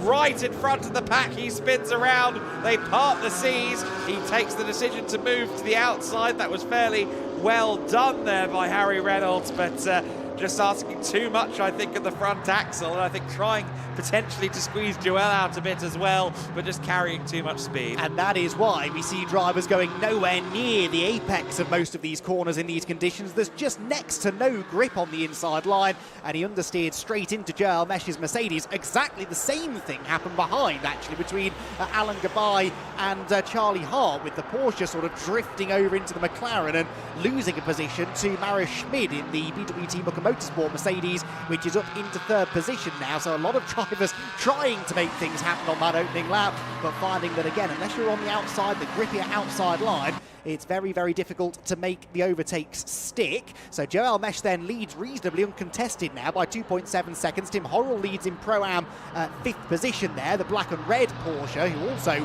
benefited from some of those lap 1 skirmishes quite nicely. And Jürgen Bolting holds the lead in Am after a dramatic first lap of racing. Yeah, I think Mesh will be fairly relieved that he hasn't got Harry Reynolds in his mirrors or in his side window anymore after that first lap of racing. It looked pretty intense, and Harry Reynolds looking to make a statement, of course, new to GT4 racing. He did do the Dubai 24 in a GT4 car at the start of the year, but that aside, he's been solely at the lower levels. He's been racing in GB4 previously with Elite, so it's a bit of a revitalisation of the relationship between him and the team. All going off track there was Cronin on the painted stuff, and that's not really notable in the dry, but in these conditions it does make you raise an eyebrow and hope for the best. Bolting and Blickler were running together for the AM lead, but look at Blickler, he's really falling through the pack. He's now down in 10th overall, having started the lap in 8th place. So Blickler in the 33 just not able to generate the performance that Jürgen Bolting so often does in the wet conditions. Bolting, by the way, is now 6th, I believe, yes, ahead of Tom Pappenberg. He was sideways as he did it, such is the Jürgen Bolting way, but he did manage to get through. What a lap, by the way, for Charlie Hart. He was, on that lap, 1.6 seconds quicker than Joel Mesh out in front. That is a significant advantage in performance for the Elite Motorsport driver, and he's only 1.1 seconds off the lead. Then it's this three-way battle for third. Marius Schmidt in the Mercedes, ahead of the two Porsche Caymans of Alan Gabay and Tim Horrell. And Gabay is up the inside, and I think into the side of the Mercedes. Around he goes, and Alan Gabay for the second time already in this race, finding that there's no grip on the inside and having to lean on the car to his outside to get the car slowed down. That time, though, the Porsche ended up pointing the wrong way. Yeah, we know Gabay can be good in the wet conditions. He won a race last year at Motorland Aragon in some pretty interesting weather. Race 2 of the weekend there in 2025 went the way of the Israeli driver.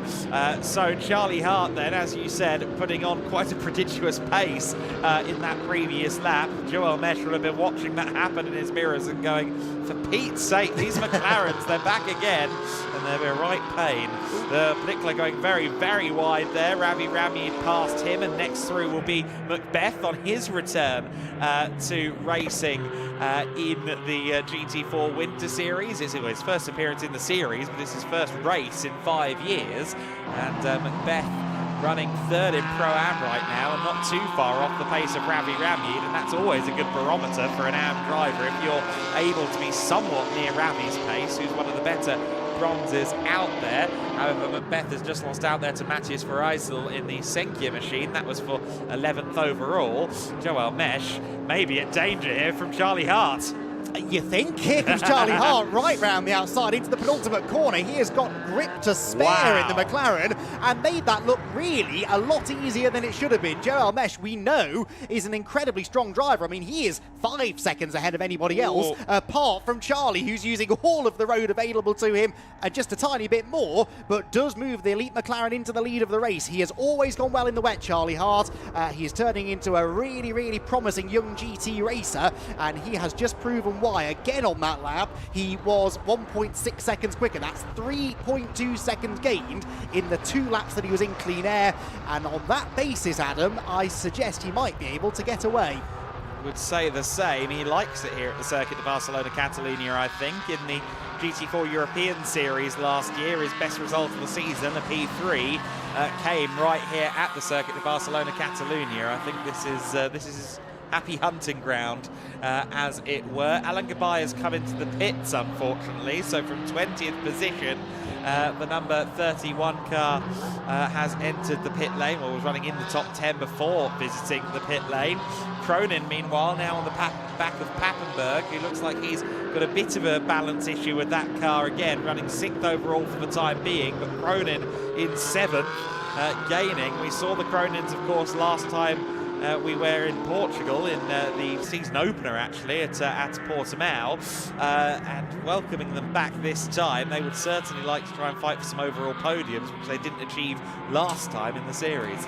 No, they're sort of there or thereabouts, aren't they? 7th position, but they can see a podium not that far up the road, because this whole bunch of cars from 3rd on back actually look remarkably evenly matched, and don't count this man out yet either. Harry Reynolds, 12th position for the recovering elite motorsport driver, but yeah, his lap time's as good as everyone apart from the race leader. He is the 2nd fastest car on track, so clearly his McLaren escaped damage, or at least significant damage, in that collision with Joel Mesh here on the opening lap of racing, and he should now have the pace, I reckon, to start climbing up the order over the next few laps. Yeah, you wouldn't bet against it. Let's see what the gap is this time between Hart and Mesh. It's going to be up quite significantly. Yes, another second taken out of it. 1.455 between Hart and Joel Mesh. Mesh, I think, will be happy that he's already a champion along with Enrico Federer. Doesn't have to worry about the points being taken away. The Formula Winter Series rule of newcomers not taking away championship points does not apply here in the GT classes, so it would have an effect on Mesh's point score if there were still championships in play for the 11 crew. Schmid then running in 3rd position in what is his first GT4 race, comes from the DMV BMW Challenge for BMW 318 Compacts previously, and now the GT4 car. He's done a lot of testing in this car with Muka Motorsport, and he's applying it well, but Tim Horrell is applying pressure very well to the number 80 driver. Another overall podium, he thinks, if Horrell can get through here. Yeah, he looks at one with the car, doesn't he, Tim, as well? The nice little 4-wheel drift there out of turn 4 has put him right within striking range against the man we ride on board with, Mario Schmidt, the BWT Muka Motorsport Mercedes man. 2 completely different cars here, next to nothing to choose between them in performance, but Tim Horrell does maybe look to have a slight advantage. Has a good run there through the 7-8 sequence, but the inside at 9 surely isn't where you want to be. He's trying, if nothing else, to spook Schmidt into making a bit of a mistake. Didn't happen on that occasion, although the Mercedes man is a little wide over the curb on corner exit, and that could now yield an opportunity for Horrell into the braking zone at turn 10. No, nothing doing on the way into the corner. Schmidt makes it round the left-hander on the grippier side of the road and keeps the Porsche behind, but the more they battle, the closer the group behind will get. Yeah, that is most likely going to be the case, and if this becomes a multi-car scrap for 3rd position, I think it's going to be very compelling. Papenburg kind of being dragged into this just by the sheer, I guess, bottleneck effect of Schmid at the moment. Bolting, Papenburg, Cronin could all be involved soon, but Horrell having a look here as they run down the main straight. We're hearing the rain has started. We're seeing the windscreen wipers in effect as well. Horrell got a great run out of the final corner. The Porsche is always good towards the end of a straight and breezes by into 3rd position. The Pro-Am leader has got himself 3rd overall now. Schmid I think trying to see if he can get away through, and that might be it. Tim Horrell up on the curbs there at turn 2. Outside line now for Schmid. That's often the favoured line in these conditions. Can he keep the power down and make it work for himself heading towards turn 4 of the lap? Yes, he does. Schmid salvages that one. I don't think we thought that was going to happen. It felt like Horrell, once he was through, he would stay through, but then just all over the paint there at turn 2. Yeah, just missed his braking point, I think, into turn 1, went a bit too deep, clambered over the curb and just couldn't get the power down, as you said. So that opens the door for Schmid to come back through, and that has now invited Jürgen Bolting to the party and Tom Pappenberg as well. So 2 AM drivers here, essentially. Horrell and Bolting once again with a giant killing performance, up there fighting for an overall podium finish. Tim once again a little bit wayward over the curbs. He'll be a touch frustrated now, Tim, that he hasn't made this move stick, and just needs to be careful. Any mistake now could cost him positions to Bolting and Pappenberg behind.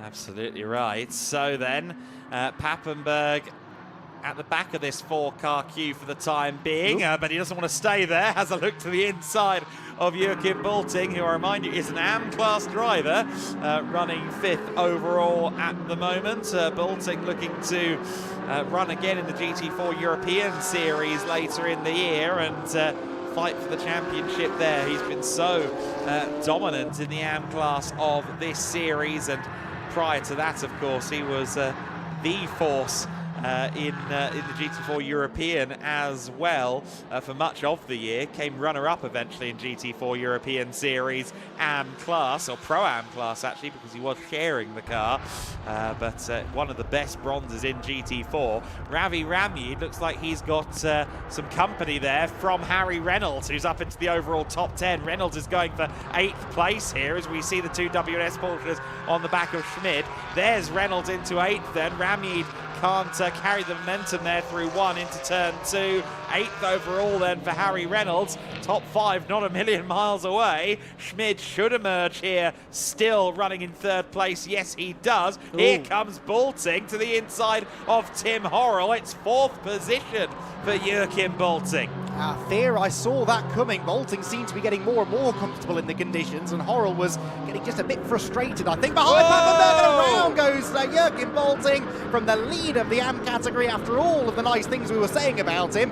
And off the road he goes. Pappenberg, meanwhile, takes advantage of the fact that I think that distracted and delayed Tim Horrell to move ahead of the WNS Porsche and gain 2 places in 1 corner, really. Pappenberg then up to 4th, and now will set off after his fellow Mercedes man up the road. Well, as I was saying that Bolting was the one getting quicker and Horrell the one making the mistakes, it was Bolting that made the critical error, and that will now, I think, cost him the AM class lead to Daniel Blickler. I note that Tom Pappenberg has done a bit of a rite of passage for CV Performance prepared cars. He's lost his splitter. Actually lost his diffuser, thank you. That was the word I was looking for.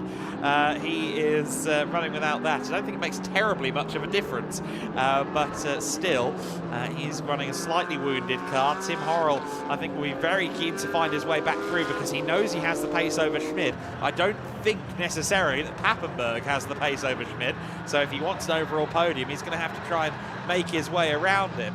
But yes, to your point, Jürgen Bolting will be well behind Daniel Blickler after that spin, and that is a costly one. We see Ravi Ramyud there sideways. Of course, Ramyud looking to try and hold on to the Vice Championship here in the GT4 Winter Series, and he will be hoping Charlie Robertson can pick up the mantle later on, but for now, not looking too bad for the L'Espace Bienvenu team. And of course, in Pro-Am Championship land, that means that he is outscoring SR Motorsport's Billy Kuhner and Cedric Fuchs, so that gap going out again in the Pro-Am Championship battle. In fact, can't even see Billy Kuhner in that shot. He's all the way down in 17th place, hasn't yet crossed the line, so quite comfortably ahead of their Pro-Am Championship rivals, one of the handful of categories yet to be decided. Harry Reynolds launches up the inside of Tim Horrell into turn number 4. Tim right, just at the last minute there, really got out of the way, but only just out of the way of the fired up Harry Reynolds, who now goes to the outside, down the hill into 5. You've got Tom Pappenberg trying to defend from both of them.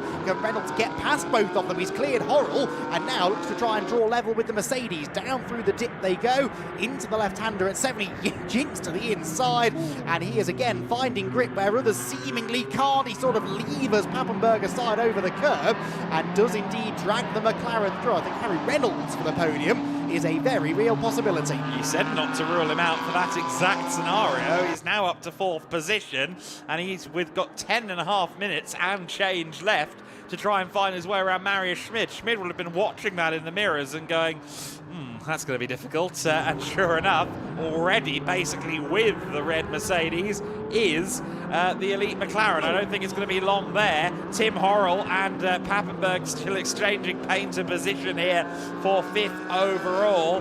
The Pro-Am leader doesn't want to take too much out of himself here with that battle. Side by side for 3rd place. Reynolds with the unfavoured inside line, and somehow he makes that work too. Can Schmid get a good enough run out of the corner here to challenge? I think he had to kind of somewhat avoid the rear of the McLaren there coming out of the corner. He's going to be in the slipstream, but the McLaren, being one of the sleeker cars, should have a bit of an edge as they get quicker and quicker going further and further down the straight. We ride on board with the Mercedes. It looked like Horrell was trying to get past Pappenberg in the back of shot as well, but isn't quite close enough to do so. Reynolds through into 3rd place. I think by the time they cross the line at the end of this lap, he should be well clear. Schmid is trying, but based on what we've seen, surely Reynolds will gap him. Yeah, it looks as though Reynolds has the grip advantage, doesn't he? But Schmidt, to his credit, is not letting him simply walk away with this 3rd position. Behind Horrell and Pappenberg is a battle still raging on, with Cronin right in behind as well. Round the outside, attempts to go Tim Horrell. There's just a tiny bit of contact there between Pappenberg and Horrell, and that is enough to keep the Mercedes ahead for the time being. Tim, though, again looks to the inside at 5, and Pappenberg made a bit of a late move there in the braking zone to try and cover that inside line.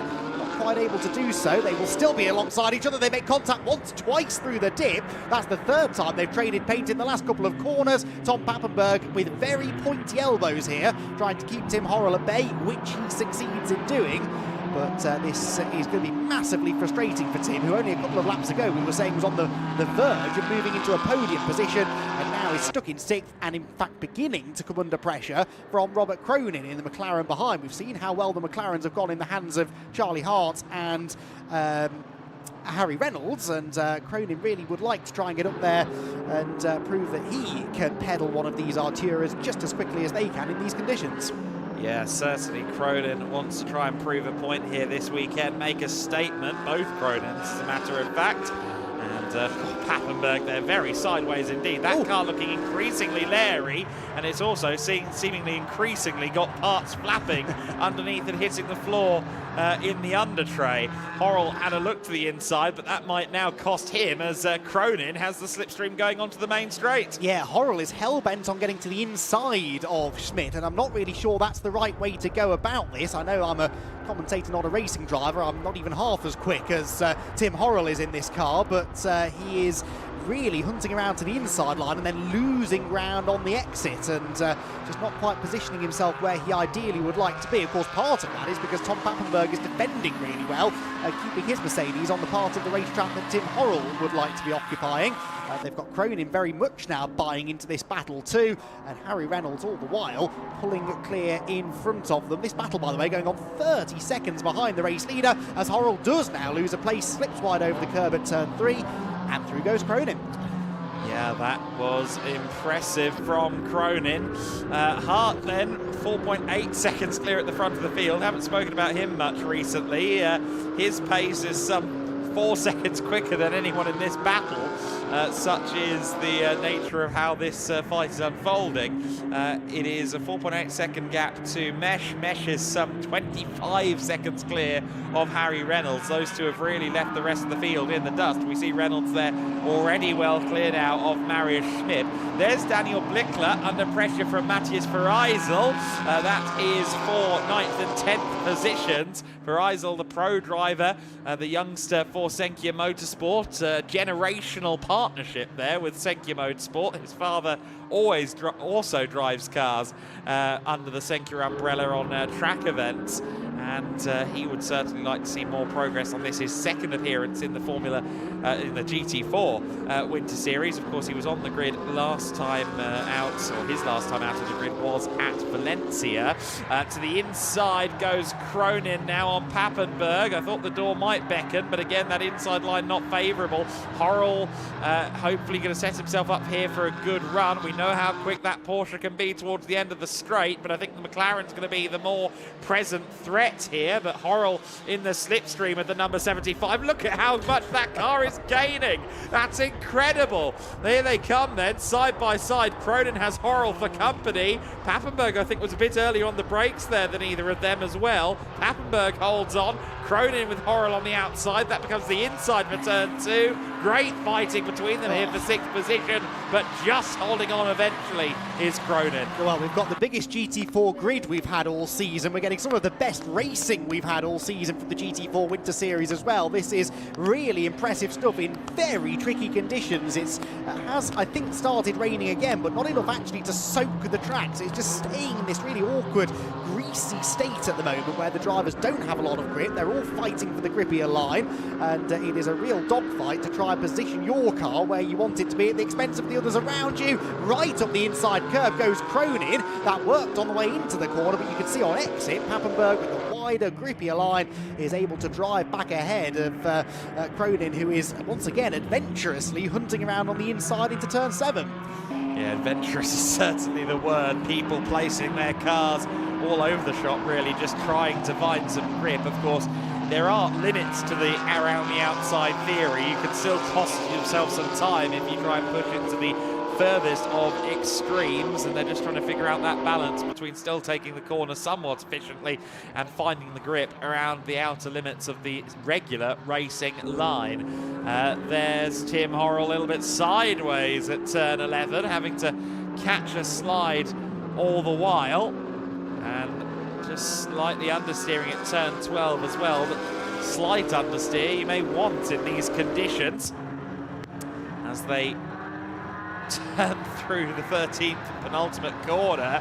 Papenburg's car looks really uncomfortable, quite frankly. He's sliding around some of these corners. Cronin once again has a good run out of the turn, although I think he had to scrub a little bit of speed to avoid the rear of the Mercedes. Will Papenburg be under threat as they run down to the first corner? No, because Tim Horrell again using the Porsche's speed. Cronin very late on the brakes. I don't know if he meant to go for the move, but he tried to make it work.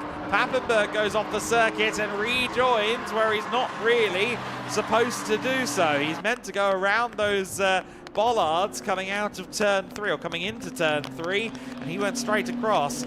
Not necessarily his fault that he was off the circuit to begin with, but I think that's going to be a debate in race control. Well, it's the age-old debate, isn't it? Yes, he went off the road and there are procedures he's supposed to follow, but he will argue that that was not his fault, and now he levers aside, Cronin onto the grass. The rain really starting to come down quite heavily now. Cronin right up the curb again, and they make contact not for the first time this lap. Both cars slithering around out of the corner, and here comes Tim Horrell. Tim Horrell barges his way through on the inside line down the hill, and he will move ahead now of Cronin. That was brilliant elbows out stuff. Read the situation really well there, Tim Horrell, and took full advantage. And they're going to have 2 more laps when they cross the line this time by, because the Elite Motorsport number 78 car does lead the way and has already crossed the line to begin a new lap of racing. So keep an eye on that. We've got 2 more laps of this if they last. Tim Horrell to the inside of Papenburg. This is for 5th overall. It is not for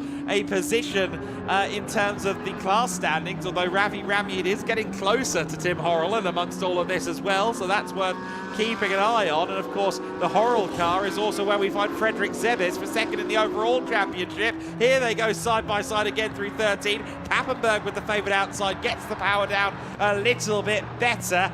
And they come now out of the final corner with Papenburg still just about ahead, and under investigation he is for not rejoining as stipulated in the driver's briefing. We'll keep an eye on that. Here comes the Cayman once again. He's got a nose ahead. Will he have the whole car ahead by the time they get under braking into turn one? The answer is no. Papenburg holds on. Late on the brakes from him, and he will keep hold of this 5th position for now, but again, almost 2 full laps still to hold on up against all of this pressure. Oh, well, breathless racing this is, and I think there's a little bit of needle starting to develop now between a few of these drivers. They've let Schmid off the hook, really, haven't they? He's off and away now in 4th position. It is the Papenburg train, and he really is the cork in the bottle here. Tim Horrell looking to the outside, but again, Papenburg, we know what he's going to do. He's going to move over to the edge of the road, and that opens the door for Cronin to get alongside Horrell and maybe Papenburg. Yes, he is alongside Papenburg.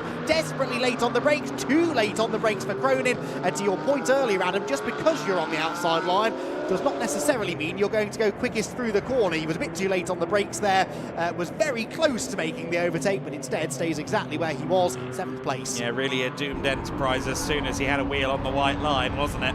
Papenburg a bit wiggly there, I think, on the white line, as Tim Horrell has a look to the inside. Coming across the line now, having already taken the start of the last lap, is Charlie Hart, so it is 1.5 to go for this battle at this stage. Tim Horrell looking to the outside for turn 10-11, and the number 30 car has been certainly in the midst of a lot of the fighting at the moment, and Cronin, of course, right there with him. Cronin is a Pro entry, Ramyed behind them, the BMW is a Pro-Am entry, as is Horrell, so by no means is the Pro-Am win fully solidified with this kind of racing going on. Papenburg still holding on some more. Cronin around the outside, all the way around the outside there at 13. What happens at turn 14? They're side by side. Here comes Cronin. He's on the slippery stuff there coming out of the corner. I think Horrell there squeezing with intent coming out of that final turn, and now he's got Papenburg in his crosshairs once again on the run down to the first corner, not sure which way to go, and goes to the outside eventually, can't get it done, very close, marginal contact between them there, coming through turns 1 and 2. The 85 is the widest GT4 car I've ever seen pass scrutineering. Well, I think I said last week that GT4 racing was touring car racing on steroids. We really are seeing this here. A lot of paint traded, but massively entertaining to watch. Whoa. Cronin takes a very entertaining line through turn number 3. He's under threat from Ramyed, who's joining in the fun now as well. Round 4 we head. Keep an eye on Horrell though. The traction he's got off these tight corners, particularly turn 12 at the end of the lap, is absolutely awe-inspiring, but can he do anything with it?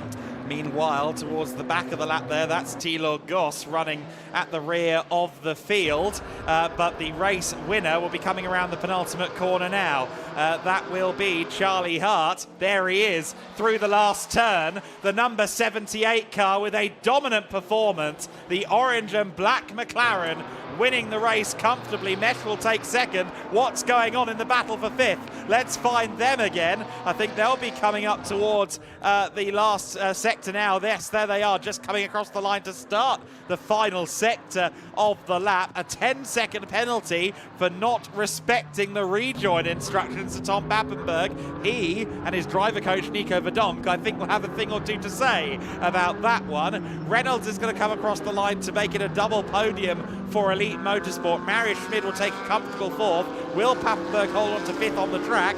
Ultimately, it could be immaterial, but no one's told Tim Horrell. He's still trying to get to the inside, and that might now cost him against Cronin. Cronin has the unfavoured inside. Horrell will hold on. It will be 5th position once the penalty is applied for Tim Horrell. But a Pro-Am win for the number 30 driver, moreover.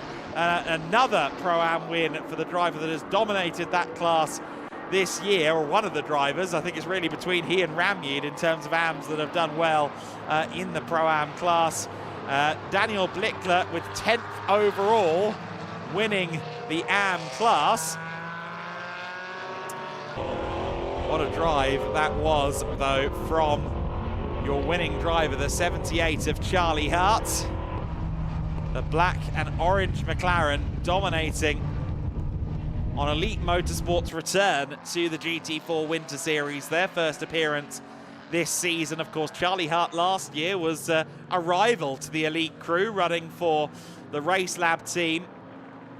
But on this occasion, he has taken the wheel of the Elite car and has done something pretty spectacular with the manner in which he won that race. 7.5 seconds clear of Mesh and Förderer.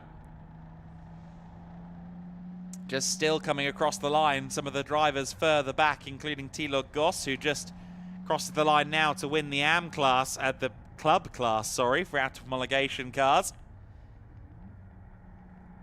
The Pro-Am win going the way of Tim Horrell, the AM win going the way of Daniel Blickler. Cayman Trophy for the just sub GT4 spec Caymans. Helga Tam coming out on top of that one, just ahead of XR Racing's Marco Reinbold. The number 78 Elite Motorsport car pulling up to the P1 slot.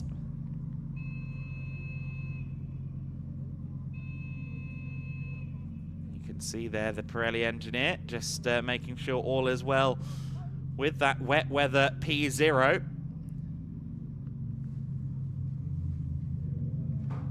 Charlie Hart still brandishing the previous race suit, I note, but now running with Elite Motorsport. And what a way to open his account with that team. There's Mackenzie Cresswell, his teammate for this weekend. Of course, Mackenzie, the outgoing GT4 Winter Series champion. And he will be in the car tomorrow morning. We'll see how he stacks up against Enrico Förderer. I get the feeling it's going to be SR versus Elite, just as it was for the full season in 2025. A bit of a reunion in 2026 for the finale here at Barcelona.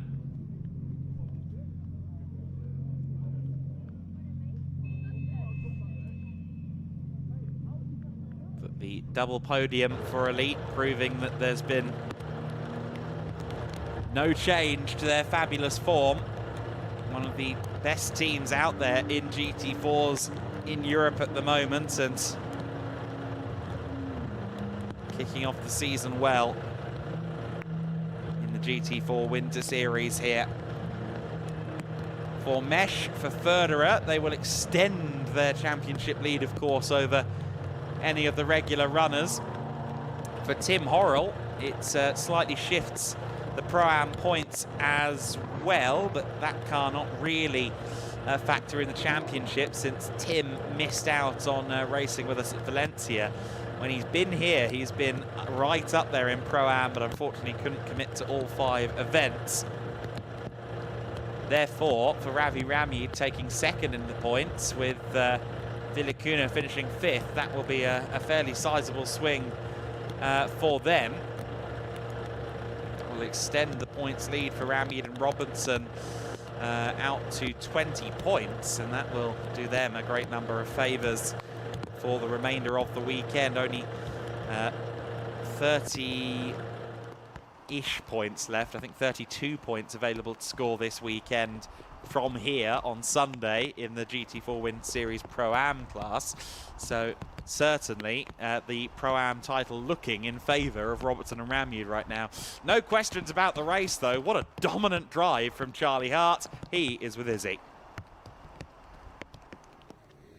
It certainly was, and Charlie's dad actually spoke to me on the grid just before the race and said, don't worry, you can catch up with him after the race on the podium. Well, your dad's predicted it. Incredible drive. I mean, you reeled Joel in, made an amazing move for the lead, and then you just checked out.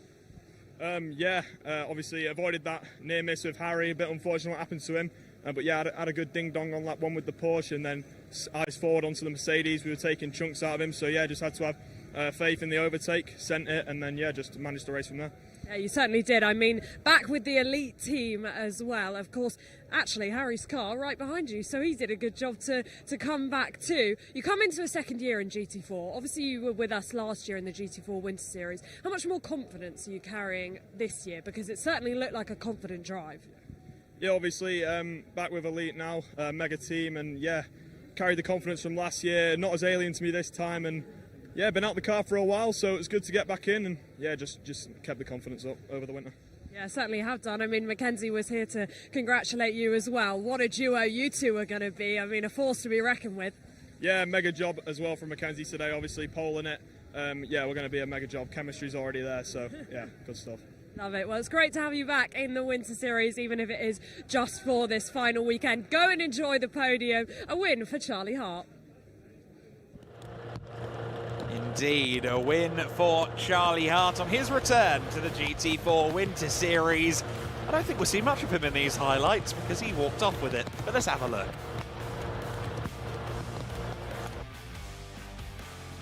Well, drama before the race even started in the GT4 Winter Series race one of the weekend. A big hit there from Alexander Bobrovs. Unfortunately, the gamble to start this race on slicks not paying off in the greasy conditions. That would grant us an extra formation lap before we went racing, and we did go racing early on at least. It was Joel Mesh leading the way with Harry Reynolds pressuring him in second place. Everyone tiptoeing through, trying to gauge the conditions. Slippery out there in the first corners of the lap. Harry Reynolds was really on a charge. He was through into the lead and then just broke traction there, going through turn 12, sorry, and tagging, unfortunately, the Joel Mesh car. We saw the 78 car in contact as well with the 31. That was Maximilian Schreier getting knocked around. In fact, the number 31 driven by a different driver in this race. But we saw lots of fighting all through the field. August Macbeth on his return to racing in the number 15 NM Racing Team car. Great to have him with us for the first time in 5 years. But this was the frankly absurd moment where the lead changed hands. The 78 car of Charlie Hart powering by. And then further back in the field, really kicked off for third position as it was at the time. Marius Schmid holding on to the position at all costs against the likes of Tim Horrell and the charging Harry Reynolds and Joachim Bolting and just about anyone else you could throw at him at various points. 88 car of Joachim Bolting in a spin after briefly getting past Marius Schmid. Schmid was doing a great job of making that car as wide as humanly possible. Thilo Goss getting at it with Helge Tam further back in the field as well, but Tom Pappenberg would soon turn out to be the cork in the bottle. Schmid would drive away, Harry Reynolds would get past Tom Pappenberg, and for the rest of the race, Pappenberg would be fighting for 5th place as if his life depended on it. Unfortunately, towards the end of the race, he would get himself a 5-second penalty, and that would really change things. Tom Pappenberg with Tim Horrell around his outside. Horrell would spend several laps trying to get around the outside of the young Dutchman. But again, that 85 CV Performance car looking very wide indeed as the race continued on. We see there the number 42 car to the inside. That's another one of the Cayman Trophy runners. That was Matthias Fereisel picking his way through some of the lower positions, having I think had a bit of an incident. In fact, no, sorry, that was Clemens Drexel in a very similarly liveried car. Robert Cronin was going at it with Tom Pappenberg. He'd got himself past Tim Horrell, but he couldn't find a way past the black Mercedes, no matter how he tried, and this was a key moment. Pappenberg crossing the runoff at turn 1 and turn 2, and that would grant him a 10-second penalty as he failed to rejoin as per the driver's briefing notes. And then contact between he and Cronin on not one but 2 occasions as Cronin was desperate to get through. The door would open for Tim Horrell, and once again it was Horrell's turn to try and get past Tom Pappenberg, who again seemed hell-bent on a 5th place trophy, not that there's one awarded for that position. He was fighting very hard indeed, driving exclusively through the mirrors and getting a knock or 2 on his way. He would ultimately though receive a 5-second penalty for his troubles, so it would be 5th place eventually for Tim Horrell as Pappenberg was dropped away. But what about this man, Charlie Hart, dominating the race, driving well clear of Joel Mesh. I think the SR team will be burning the midnight oil trying to figure out how to match the performance of the orange and black McLaren on Sunday. Charlie Hart with a winning return to the GT4 Winter Series, besting dual mesh by almost 8 seconds. Harry Reynolds in 3rd position ahead of Marius Schmidt for BWT Motorsport. Tim Horrell's W&S Motorsport car in 5th place. Robert Cronin in 6th. Ramyed 7th. For Reisel, Blickler, the AM winner, and August Macbeth bringing us down to 10th position, just ahead of Joachim Bolting, who had his spin but still recovered to P11. Tom Pappenberg's penalty dropping him down to 12th place, ahead of Kempster, Helga Tam, Reinbold, Villikuna, who loses out to Ramyed and Robertson in the Pro-Am standings as a result of that finish. Alex Wendt for SMC Motorsport in 17th, Clemens Drexel in 18th, Thilo Goss in 19th, and Alan Gabay in 20th position. Of course, he was in the 31 car for this race. He was in the 31 that he will also share with Schreier. Let's go down to the podium, though, as I understand Andy is ready to go. Well, another hugely entertaining race in the GT4 Winter Series, and we've got lots of drivers gathered backstage to head out onto the podium, starting with the Cayman Trophy, our 2nd place finisher, Marco Reinbold.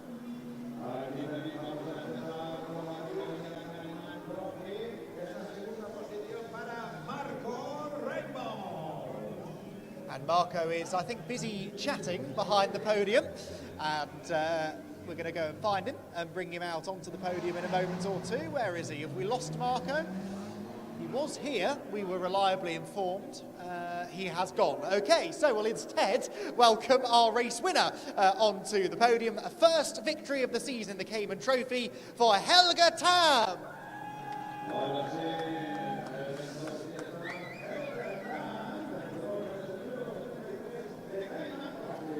And Helga heads to the top step of the podium. The trophies will now come out, and we have got Florencio from Pirelli on hand to take the trophies onto the podium. And lots of people joining the celebrations in the pit lane. Helga Tam then celebrates the victory in the Cayman Trophy.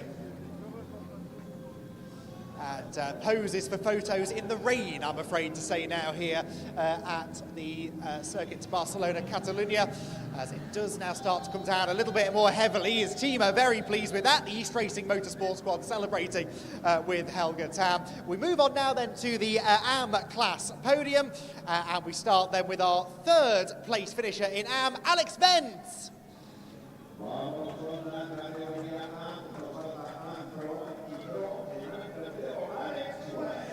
On to the 3rd step goes the SMC Motorsport driver. 2nd position, though, important points for our championship leader, Joachim Bolting.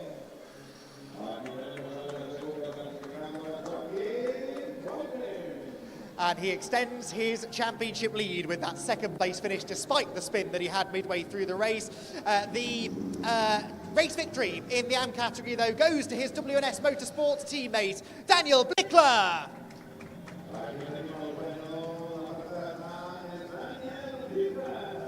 His first appearance in the GT4 Winter Series this season, and he picks up a race win in the AM category, and it's a 1-2 finish for W&S Motorsport, who once again have more silverware to take home with them at this final event of the season. Handshakes all round. We have got Mark and Sergio from GEDLICH, along with Florencio from Pirelli, on hand for podium duties. Photos to be taken by our official GEDLICH Winter Series photographers and the assorted team members down below as the AM drivers celebrate at the end of a hard-fought race.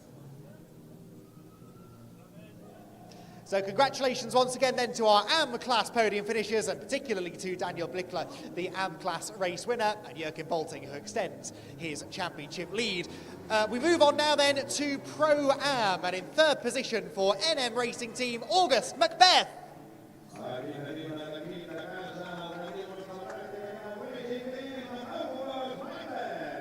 A brilliant return to racing after 5 years out of the cockpit. 2nd position for L'Espace Bienvenu's Rami Ramyed. And extends again his championship lead in the class. The race win, though, for the 5th time in the Pro-Am category this year goes to the number 30 W&S Motorsport car of Tim Horrell.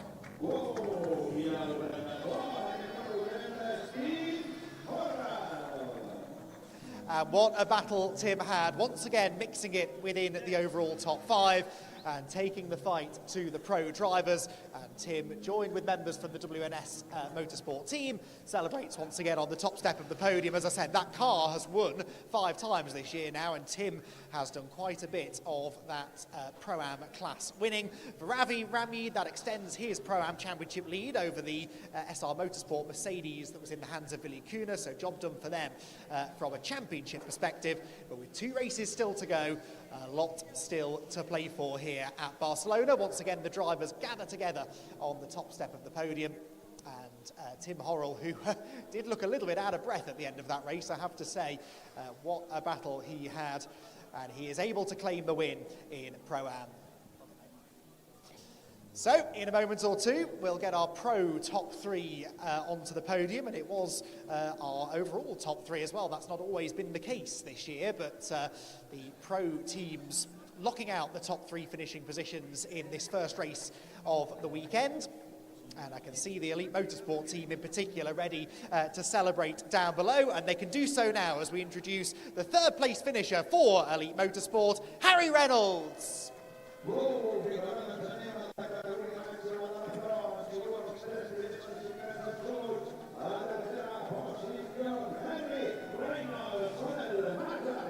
And Harry heads to the 3rd step of the podium. 2nd position for SR Motorsport by Schnitzelhaus, Joel Mesh.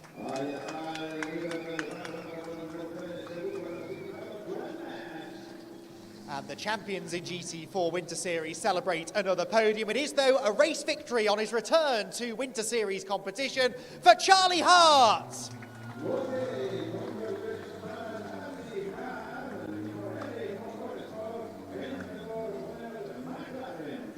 And Elite Motorsport celebrate 2 drivers on the overall and pro class podium.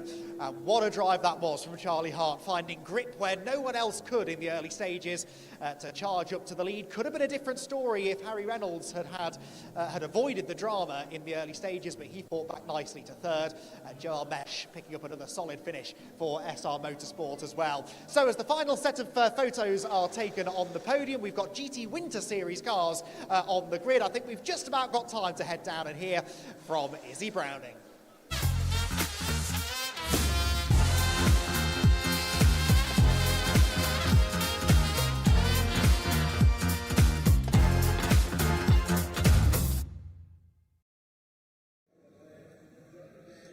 We have indeed just about got enough time to come down to the grid. It is going to be a very, very quick grid walk, though. Of course, the title is to be decided this weekend in Barcelona, but different front row. We have got Guy Albach on pole position. He did race with us last weekend in Aragon, but it was a very up and down weekend for him, a very difficult weekend. He will be hoping for better this afternoon here in Barcelona, but as I said, quick grid walk, time for the race.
So then, a deluxe grid in the GT Winter Series, and some compelling situations at play, I suspect, for this one, because Guy Albach starting from pole position, lofty heights that he's not yet experienced in GT racing. He's joined by Mattia Michelotto, who's seen it all before as it pertains to being on the front row. Kenneth Heyer is next in the SR Motorsport by Schnitzelhaus car. No starting driver listed for me on the number 34 MZR machine, but we've already gone past that. Second row of the grid alongside him is Severin Mazur, Simon Orange and Marius Aigner on row 3 of the grid. The Orange Racing by JMH car and the MZR KTM. In fact, the grid that I'm seeing is different. Okay, no, Aigner 7th and Jaroslav Veselaho in 8th place, so that is row 4 of the grid. Oliver Witzer in 9th position. The 84 car, that's Oliver's first ever appearance racing in... Orange has spun. Orange has spun. The Orange Racing by JMH car has had a spin, we're being told, but we can really see it because that is a huge story. Witzer and Rudolf Benno on the 5th row of the grid. Alfredo Hernandez from row 6 of the grid. He's alongside Alejandro Geppert.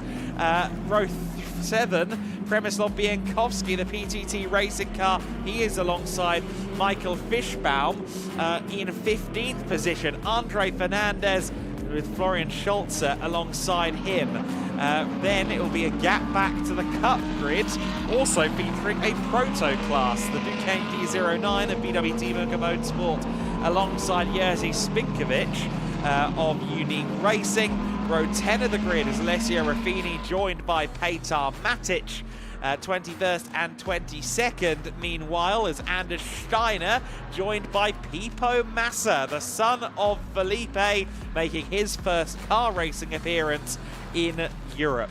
23rd and 24th position will be Igor Klaya alongside Michael Hove, and speedrunning the rest of the grid if we possibly can. Alberto Di Martin 25th, Raffaele Vitale in 26th place, ahead of Andreas Greiling, Pavel Buska, Ulrich Forsberg and Mats Kimby.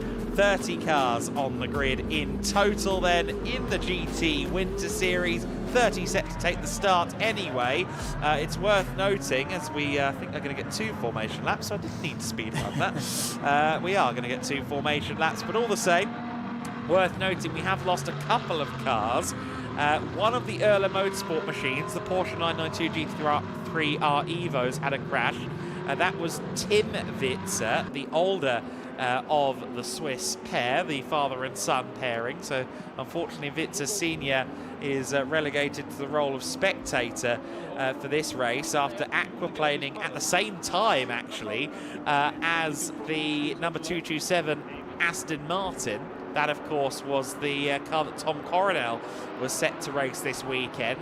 I don't know if CompTube perhaps has a spare Aston in the truck. Maybe we could see them out later on. But certainly for race 1 of the weekend, it is not going to happen. So we have to bear that in mind. Tim Witzer... sorry, yes, Tim is the son of Oliver, so I got that the wrong way round. But Tim Witzer is unfortunately a non-starter in this race, so it will be Witzer Senior who gets this one started. Now, where did Simon Orange spin? Ooh. Turn 2, and that was just a snap, I think, as the turbo spooled there on the McLaren, and that's going to drop him down the field. He is now rolling again, but that is a big shame for the Orange Racing McLaren driver, who is still at the back of the queue. We saw there as well the MZR car join the race. Now, I still don't know who's in that because it's only just come out onto the circuit. Given it qualified 4th for this race, I do wonder if it's John Lancaster at the wheel for this one.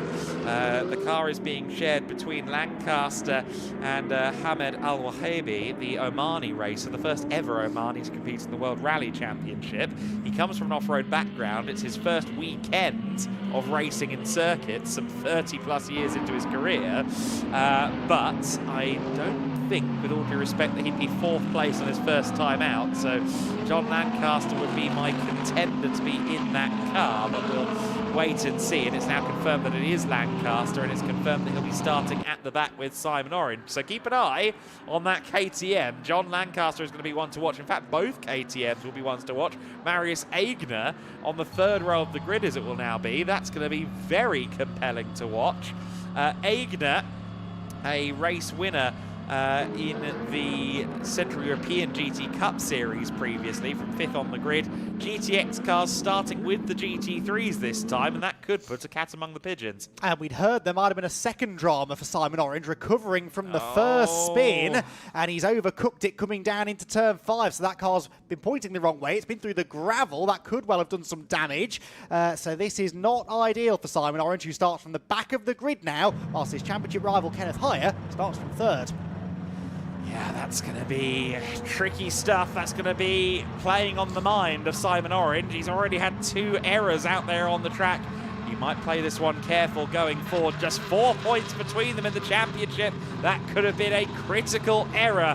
We'll see how it looks by the end of the weekend. Guy Albag and Ignacio Zanon running 1st and 2nd. It was meant to be Michelotto, I thought, starting the car, but it will be Zanon in the Lamborghini. But it is Guy Albag that leads the way down to the first corner. That much is for certain. And it looks like Albag got a fairly good launch away there as the lights went out. Oh, too deep into the first corner to my eye. Did he actually get it stopped for the turn? I am not so sure. No, he did not. He has to go around the bollards. Will that give the opportunity to Zanon for the race lead? Not quite. Kenneth Heyer follows them through in 3rd place as Albag and Zanon will emerge here from turn 4 in Lockstead. Turn 3 in Lockstead. Albag leads the way just about. What did you see in the background there, Andy? There was a spinning Mercedes. Couldn't quite see who it was. Bienkowski. I thought it might have been. Coming out of turn number 3. Here is the Group 2 start, meanwhile. After a very lively Group 1 run through the first few corners. What does Group 2 have in store for us? Well, hold on, we're about to find out. It's Jerzy Spinkovic having an unlikely drag race with the Duquesne D09 as they run down to the first corner. It is Jerzy Spinkovic that leads the field down there. Oh, Ariel Levy has gotten into it, I think, with John Lancaster towards the rear of the Group 1 order there. We'll keep an eye on that to see if Levy can get going. Is it Levy? No, it's Florian Schulze, sorry, who started that car. We can see the prototypes in the proto class getting swallowed up a bit by the Cup cars. Double yellow flags up at turn 5, and I wouldn't mind betting that could convert into the more sinister safety car lights before too long. Be prepared for full course yellow is the bulletin. At the front of the field then, it is Antonelli Motorsport's Guy Albag that leads the way. Or is it? He certainly was leading at the first 2 splits. He should still be leading as we now go to full course yellow. And yes, Spinkovic just getting that bulletin, I think, a little bit late. But the full course yellow is out, and Florian Schulze, unfortunately, is in the gravel. His rear axle beached, and not the start of the weekend that Attempto wanted on their 2nd appearance of the season in the GT Win Series. Very much so. Well, what a dramatic start to the race this has been. It was dramatic before we even started the race, actually, with the Simon Orange dramas and other people then falling by the wayside around that opening lap. Going to be interesting to see where Simon is at the conclusion of lap 1.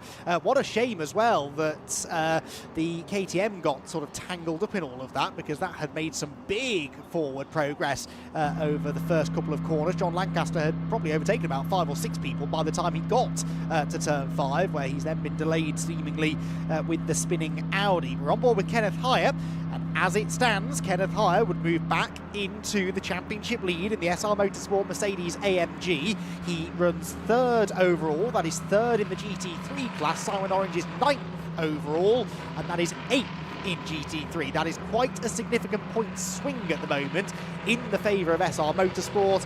I suppose the flip side of that, if I'm trying to be optimistic for Simon, is that he has more places he can gain, and probably should be able to gain, really. Remember, he qualified 6th, so he was only a couple of places behind Kenneth Heyer on the grid, and should really be able to pick a few more positions up from there. This is what happened to the Audi, and it was a solo spin, but again, trapped on the inside line there for Florian Schulze, and Lancaster spinning perhaps in avoidance. Yeah, somewhere between avoidance and just getting the power down wrong himself, but that was certainly hand in mouth, and Florian Schulze just looping the car around, so easily done in these circumstances. We'll see if this goes to safety car. That happened a couple of times, of course, at Motorland Aragon. I think that's probably where we're headed with this, but if we can do it under full course yellow, we will. Visor up and focus forward for Simon Orange. now running 9th place, and as you said, 8th in the GT3 class. The GTX car of Marius Egner, of course, scored separately in terms of the classes, and the classes determine the overall championship. You can see the laser focus on Simon Orange. He will be kicking himself, but I feel like he is composed enough as a driver to get back into the zone. Well, and this is where Marcus Clutton, I'm sure, is on the radio to Simon, telling him, calm down, there's a long way to go, put that behind you. He knows how good of a racer Simon is. He really proved that, Simon Orange, a week ago at Motorland Aragon, actually, really putting in some very, very tasty moves to gain positions, particularly in Sunday's racing, I seem to remember. And so Marcus, I'm sure, will be on the radio to Simon, coaching him through this situation. That's the job of a pro driver. It's not just to get in the car and go quickly yourself, or you know, deliver after session advice to your AM driver. You've got to coach them through these tricky championship situations, and I'm sure that's the conversation that's going on. Safety car has been declared, so the safety car is out on the circuit, and the field will bunch up. Of course, that completely negates the separation of the Cup and the GT3 classes, so that will bring potentially Jerzy Spinkovic into a very interesting position, because we know what Jerzy can do. We've seen him fight GT3 cars before, and for Jerzy Spinkovic, I mean, it's his only appearance of the season in the GT Win Series. He's here to have fun. Moreover, it's his first time in a car in 7 months. He's gone through so much rehabilitation and recovery to be back here after a huge plethora of injuries sustained in a testing crash in September. Several surgeries immediately after the accident. He remembers losing the rear end and then waking up in hospital. And he's been very keen to get back into the car. This has always been the intended return date, going back to pre-season, pre-Christmas actually. It was already known that Unique Racing would be out for this weekend, and he will be one to watch once the field is all bunched together. Yep, which does now start to happen. There goes the last of the GT3 cars. That's Alfredo Hernandez, who has tagged along at the back of that group, and then there's a bit of a wait for Jerzy Spinkovic to lead the next group of cars. In fact, he's got Petar Matic right behind him. That's a battle for the Cup 4 lead. Petar Matic picking up a few positions on the overall running order from where they started. So Guy Albag leads in GT3. Marius Eigner leads the GTX category in his KTM. Cup 4, as I said, led by Spinkovic. The Proto class by Tobias Bill Clausen. And Cup 2 by Pipo Massa. So Pipo Massa ahead of Anders Steiner to lead in Cup 2. And I'm sure his dad is very, very happy with that, watching on from the pit lane. And speaking of Cup 2, this is a significant car in Cup 2. And in the context of the overall championship, Igor Klyer is third in the overall championship. And remember, led the championship actually only a round or two ago. And really lost out at Motorland Aragon because there were only a handful of Cup 2 entrants. And once the entry within your class dips below a certain number, there are fewer points available. So even though he won all 3 races at Motorland Aragon, he scored only 12 points per win. This weekend, though, a brilliant opportunity for him to get back in the championship conversation.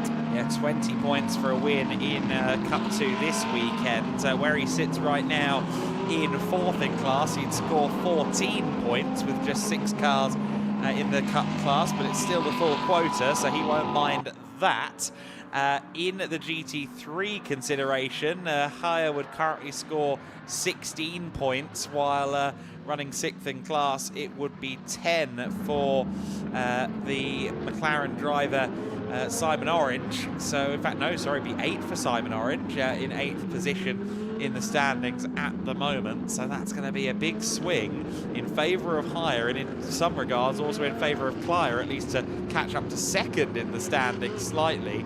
But there's a long way to go in this race. I fancy the title pictures as they look now won't mean an awful lot in the not too distant future.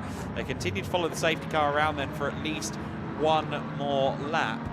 To your point with Pipo Massa, let's touch base with him. I mean, he's only 16 years old and contrary to what you might think, especially given Felipe used to be the head of the FIA Karting Commission, Pipo actually hasn't done that much karting. It was a fairly recent endeavour that he got started in the world of motorsport, and it's this year that he's moved into cars. We had him testing at GEDLICH Racing race test along with his father at Portimao in February. He's done an appearance now in the Porsche Carrera Cup Brazil and managed to get 2 rookie wins at Interlagos, which is a rather apropos destination given his father is an ex-Brazilian Grand Prix winner. And now they share a car here in the GT Winter Series, the first time that the father and son Massa duo have shared a car. And given that one of Felipe's racing projects in the recent past has been the Rolex 24, he's done a couple of starts in that in LMP2 cars in the last couple of years, I get the feeling it's not going to be the last time that they share.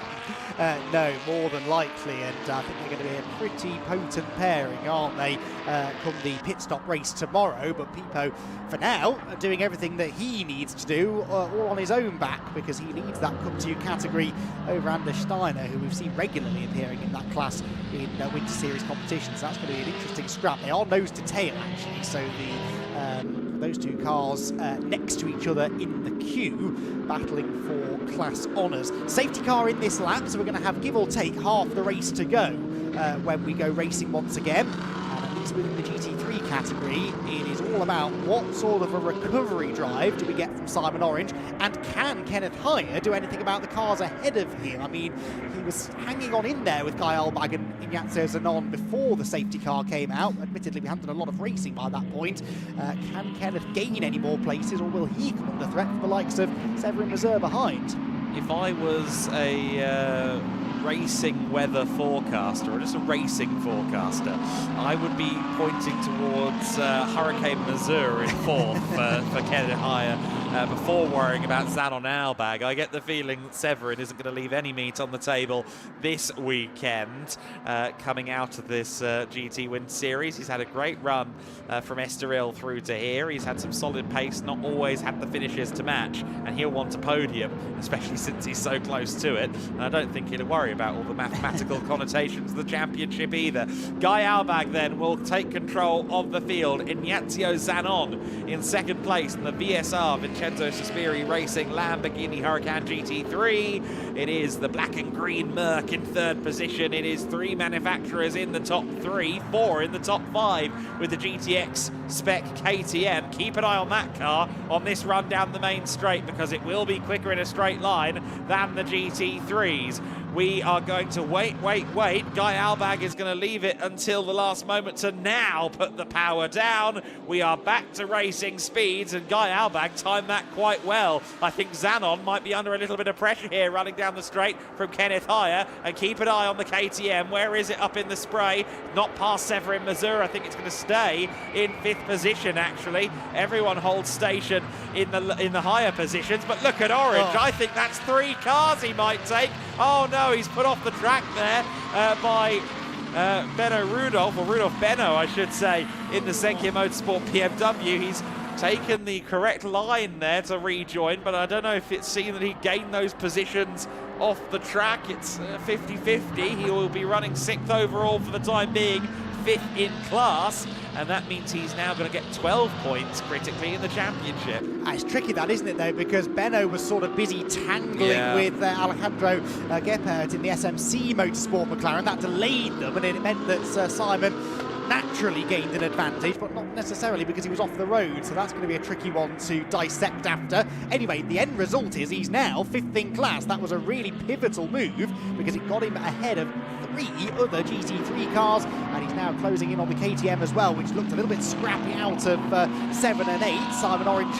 looks to the inside line. This is not for points, but it is for track position, and it's really quite important that he gets a move on here, because the 707 McLaren now comes up behind him to challenge as well, and the sooner Simon Orange is in clean air, the better. Yeah, that really will be the mentality now, of course, with the GT2 spec car, which is, I think, running sans BOP ballast, hence in the GTX class. You can see Simon there fully focused. Great to have the visor up on his. It's really allowing us to see what's going on through his eyes at the moment, and he's trying to get around Marius Egner, I think, right now. Of course, this car will be stronger through this section. Indeed, that was him going around the outside. I saw his eyes shifting to the passenger side window, and sure enough, he's through and past the KTM. And indeed, I think he's got enough of an advantage that the KTM isn't going to fire back down the straight. Of course, of the GT2s, the KTM is the most reliant on its handling rather than its power.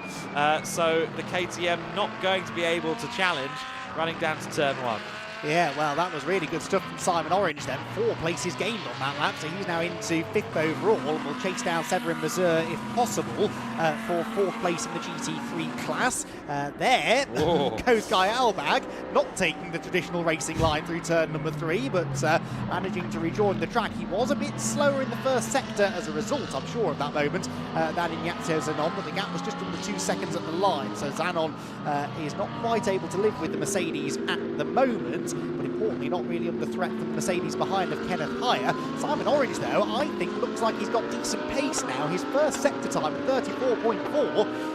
3/10 quicker than Kenneth Hire, 4/10 quicker than Severin Mazur, so he is faster at the moment than the 2 cars ahead of him and might yet be able to challenge for a podium after all. Then you've got Aigner in the KTM, which, well, yes, generally handles quite well, but doesn't seem all that comfortable in these conditions. Again, he missed the apex there through 7. That sort of backed Gephardt up into Veselajo. Jerzy Spinkovic is with them as well, rather predictably, in the orange highlighted Lamborghini, which we know is like a rocket ship down the straight. Pulls up alongside the other cars into the braking zone. The KTM getting swamped. On the inside goes Veselajo in the Ferrari.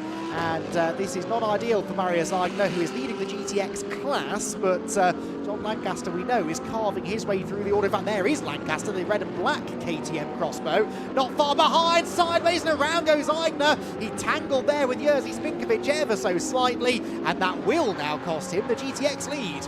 Yes, Spinkovic well into the top 10 at this point. And Alessio Ruffini in a spin. Did I see the suspension looking a bit wayward? No, all 4 wheels pointing the correct direction. But he will be a ways back now. Aigner falls out of the top 10 as Lancaster moves into the top 10. The ex-junior single-seater star, the ex-LMP racer as well, and GT racer at the Le Mans 24 Hours and other ACO events. A really solid hand, and a real treat to see him there here in this very different car, the KTM Crossbow GT2, intermingling with the GT3s, well into the top 10, and will be looking to go further. Now he's going to challenge for 9th up against Rudolf Benno. Indeed so. So round the right-hander at 4 we go. And again, I was really struggling to find the grip, aren't they? Had a couple of little moments in this race already. Not from Jerzy Spinkovic, though, who survived that little clash up at turn 12, and he's now closing in on the Gephardt and Veselajo scrap for 6th position. They've been massively dropped by Simon Orange, who's 3 seconds up the road from this group now. Into the final third of the race already. And there is Orange, there the Gulf livery McLaren of Gephardt 707. Costs a little bit of a cork in the bottle now. It is definitely Jerzy Spinkovic, the man on the move. Yeah, that SMC Motorsport McLaren looking pretty healthy and pretty resplendent in its Gulf livery. Of course, they're our fuel partners, so we doff the cap to them. It's the first time that the SMC Motorsport team, led by Emilio Di Viotta, the ex-F1 driver, have raced in GT3s. So it is a really new experience here, but it seems like Gephardt and the rest of the team have got the car hooked up early doors here at Barcelona, running well in 6th overall for now. Veselajo just behind in 7th place, but I can't keep myself from staring at the Lamborghini behind and thinking it's not going to be long before it's up to 6th overall. Keep an eye on the Unique Racing Lambo as they run down the main straight towards turn 1. He's gone to the outside of Veselajo and is, I think, just going to back out of it for the time being. But Jerzy Spinkovic, as confident as we've ever seen him at the wheel of this car, and again, given the circumstances, that's really heartening to see. Look at him sweeping around the outside here at Veselajo. He's got less downforce in the Lamborghini Huracan Super Trofeo car, of course, than the GT3s around him. And that does prove to not quite allow him to take the wet line around the corner. He instead dives to the inside at turn 4. Still can't get it done, but Spinkovic keen to move as far up the overall order as possible. looks like he's never been away, isn't it, Jerzy Spinkovic? I remember him fighting for overall race wins at the beginning of last year's GT Winter Series, and well, he maybe if he'd have started with the GT3 cars, might have been able to do the same sort of thing in this race. He's struggling at the moment, though, to get past the Ferrari, isn't he? And Veselaho just keeping his car on the preferred line, the AF Corsa machine. Jerzy Spinkovic just trying to be as patient as he can and keep himself out in front. That's something Pipo Massa has not been able to do, I'm afraid, in Cup 2. Anders Steiner has got the lead of that category now. Good news for Anders, not such good news for Pipo Massa. Igor Klyer still third in that class. He's 8 seconds now ahead of Raffaele Vitali in the, Pavel Bushka in his Cup 2 Porsche. So third for Klyer in class looks a certainty. Kenneth Heyer is not under huge threat for third in his category, GT3.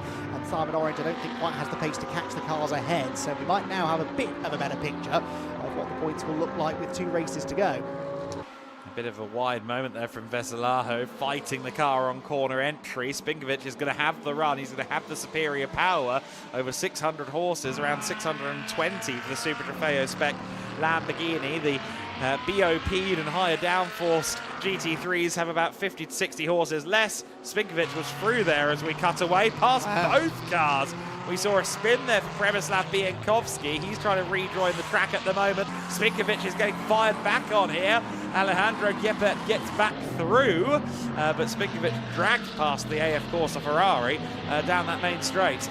Yes, and nearly had 2 places, as you quite rightly said. So Spinkovic really looking on his toes here, but now through the more technical sections of the track, the higher downforce GT3s with their slightly fancier electronics and driver aids are going to have a bit of an advantage. And Veselaho, in fact, not only gets past Spinkovic, but then throws it up the inside of Giepert into turn number 5. They're 3 abreast on the exit, and Jerzy Spinkovic reads the situation perfectly, got a brilliant switchback, used the power of the Lambo, and drags his way through into 6th position. That was very smart driving from Jerzy Spinkovic there. He's through into 6th position. I don't think there'll be much looking back from here. His next target, of course, is Simon Orange, and they collided here last year. So let's hope there's not a resumption of that. But Jerzy Spinkovic up into 6th overall. Simon Orange, incidentally, is 3.6 seconds back from Severin Mazur, and in terms of lap time, they're almost level pegging, just 400ths between them on the previous lap. So it's going to take a bit of an effort for Orange to make any more progress in this one. As it stands, they will be tied on points going into race 2. It's 4 points between them coming into this race, and it'll be even Stevens heading into Sunday. Where do I remember that from? Oh, Abu Dhabi 2021. Never mind. Yes, the less said about that, the better, I think. But I'll tell you what, I'm rubbing my hands with glee already at the prospect of tomorrow's 2 races. Of course, we'll get their pro drivers in the cars, we presume, for the first race tomorrow, and then they'll be sharing driver duties in race 3. It's likely, in fact, almost certain now, I suspect, to go down to that final race tomorrow. And I'd say equally likely there'll be very little between them going into that race. There is Kenneth Heyer. Now, haven't seen a lot of Kenneth in this race, but he has done everything that he needed to here. He has seen off the challenge of Severin Mazur. He's now 4 seconds behind him, actually, is Severin in the Lamborghini. So Kenneth Heyer is holding on nicely to this 3rd position. He's within a couple of seconds of Ignacio Zanon. So if Zanon were to have a moment somewhere, Kenneth could well be able to take advantage. And crucially, he hasn't put a foot wrong in this one. And that's often the case in these nip and tuck championship battles when you get to the final weekend. So often it's the team or the driver that executes the best, that makes the fewest mistakes, that ends up coming out at the end of the season as champions. And yeah, that looks at the moment like it's swinging in the favour of SR Motorsport. We've had another trading of positions here between Spinkovic and Veselaho. So I think we were confidently predicting that Jerzy would be able to get away from the Ferrari. That has not been the case. Yeah, 1.3 seconds split at the line. I think Spinkovic may have had a moment somewhere.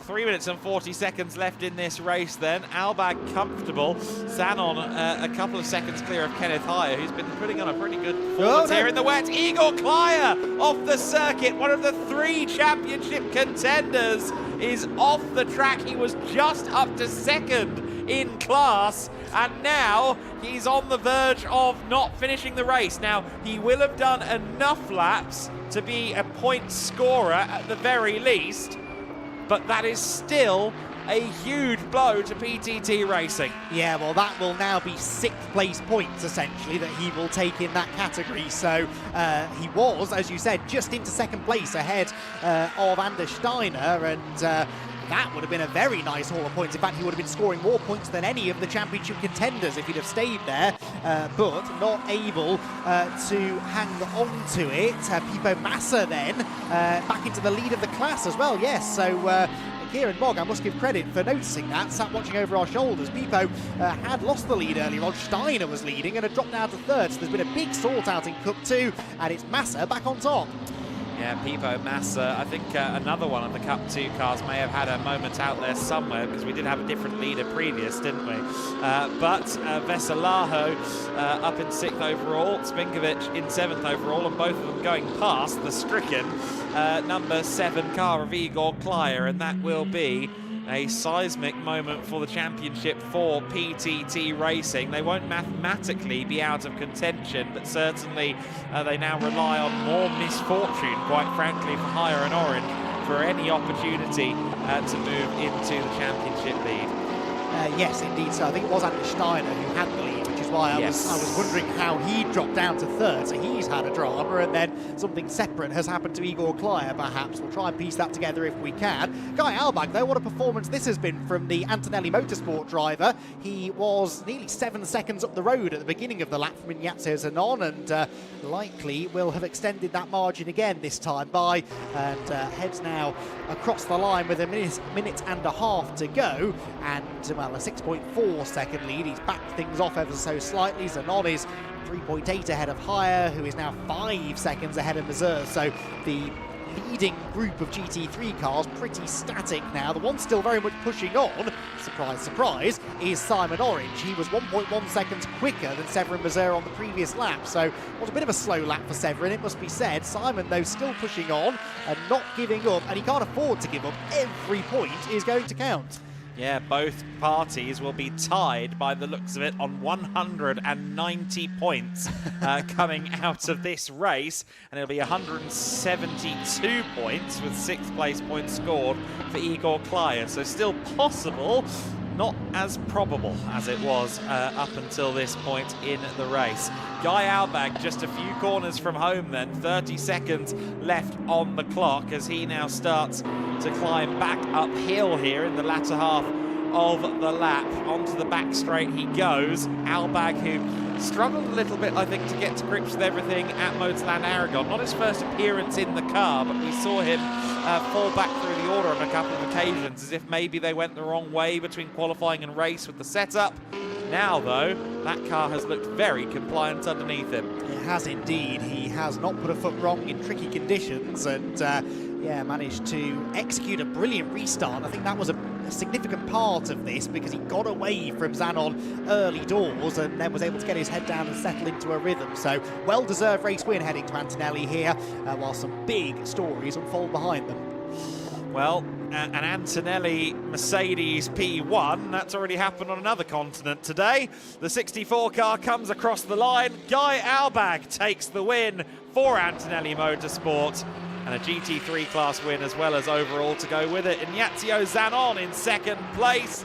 Kenneth Hire taking 3rd position to round out the podium places and equalise the points with Simon Orange in the championship. Orange Racing by JMH and the number 11 SR by Schnitzelam car tied coming into Sunday. What a headline that is. Jerzy Spinkovic winning Cup 4 from 7th overall. Tobias Bill Clausen winning the Proto class from 9th place in the BWT Muka Motorsport Duquesne. Rudolf Benno comes across the line in 10th overall. Great to see Senkia out there in the GT Winter Series, having regularly competed with us in other years, and indeed having been a part of our endless summer track days for a long, long time. Guy Albag cruising it home. Cup 2 win is about to come across the line. Pipo Massa coming out of the final corner, just ahead of Anders Steiner. Steiner was on the recovery drive, but Pipo Massa will win in class. And I bet he was punching the air as he came across the line. Oh, we've got Severin Mazur off on the in-lap after the checkered flag. Severin has gone rally crossing, but still finishes 4th overall, all the same. But what a result for Pipo Massa. He will be very pleased, and I'm sure his father will as well, down at AF Motorsport. Andre Fernandez, the other AF car, of course, the Porsche 991.2 GT3R that we are familiar with. He finished further down the field in the GT3 class, but I think he still enjoyed his race, finishing 11th overall and 9th in GT3.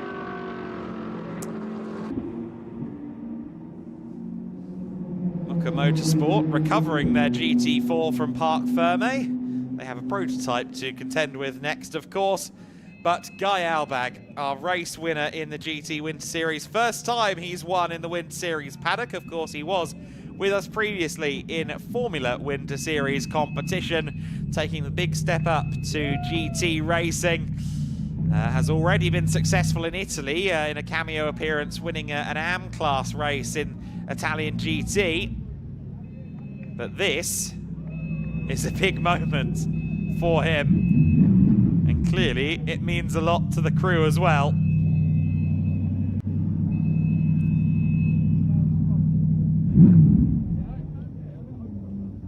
The Antonelli team with a lot of personnel on the ground today between the Formula Grid and the GTs. A big smile on Guy Albag's face as well.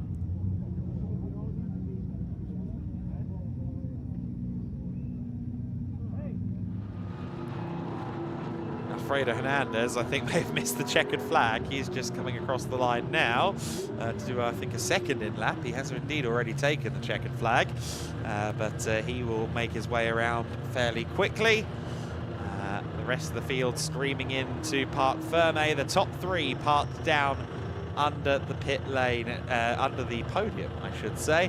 190 points is the headline. Orange Racing by JMH, with a tricky race. Simon Orange getting started on the wrong foot, but recovering fairly well. And he will be tied now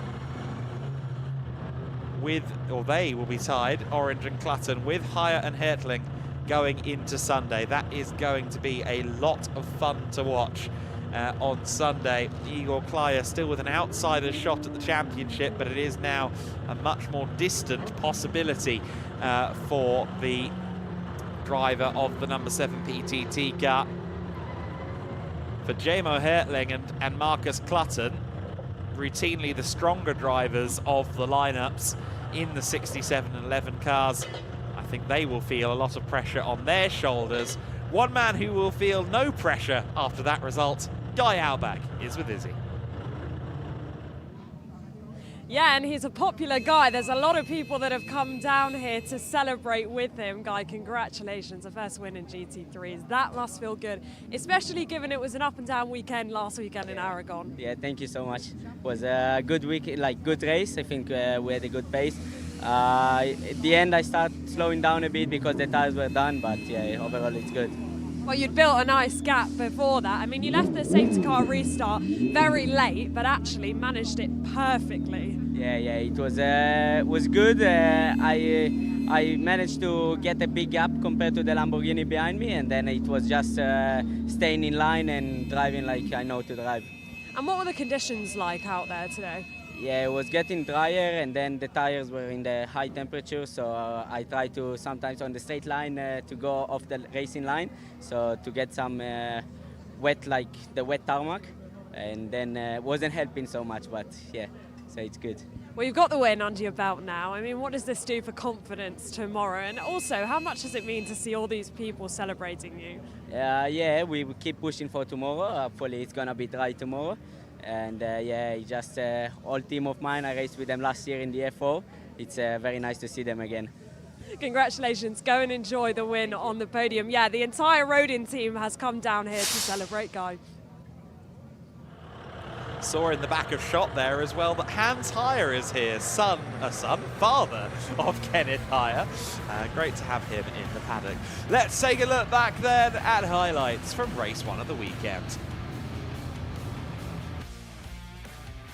Well, the first race of the GT Winter Series weekend started in a spin for Simon Orange. He'd make a couple of errors, unfortunately, on the formation lap and would therefore start from the rear of the GT3 order. At the front of the field, Guy Albag got a clean launch. The rest of the field making their way through the early corners in a tentative nature, not surprising with the amount going on around the circuit. We see there Alfredo Hernandez in a spin. It wasn't Przemysław Bienkowski who had the moment, it was Alfredo Hernandez. But either way, a spinning Mercedes on the first lap. The Cup class cars get underway. And while that was happening, a spin for Florian Schulze and a spin in sympathy from John Lancaster, who I think maybe was just caught out slightly by seeing the Audi parked there in the gravel. The 86 car just powered down too early, I think, for Florian Schulze, and beached in the gravel as a result of that. Safety car was deployed, of course, to retrieve the machine. The entire grid now together in one long, sinuous queue. And Simon Orange got a very, very good start. Did get squeezed wide by Rudolf Benno, but made up some places and was making his way back towards the top half dozen in the GT3 class. He needed to try and minimise the points lost to Kenneth Heyer, of course, and he had an obstacle in the form of the Aigner-driven GTX KTM. Marius Aigner, not part of the GT3 class, of course, but he was fighting as if he was. Simon Orange had to go around the outside, and that was a move for position, not in class, but in the overall standings. Jerzy Spinkovic was on the move as well. He was having a great race. He did, however, collide with the 119 car and sent Aigner into a spin. Alessio Raffini ended up spinning in sympathy as well. Lots going on around the circuit. Florian Schulze on his recovery drive, following Alfredo Hernandez, and Pipo Massa there, up among the GT3 cars in his Cup 2 Porsche. Anders Steiner had a spin, and that would give Pipo Massa the class lead in Cup 2. Florian Schulze battling it out with the 84 Porsche. That's the Evo spec 992 GT3R. Great to have one of them for the first time. Bienkowski in a spin. Spinkovic moving up the field, getting around the 707 and Veselaho in the AF Corsa Ferrari.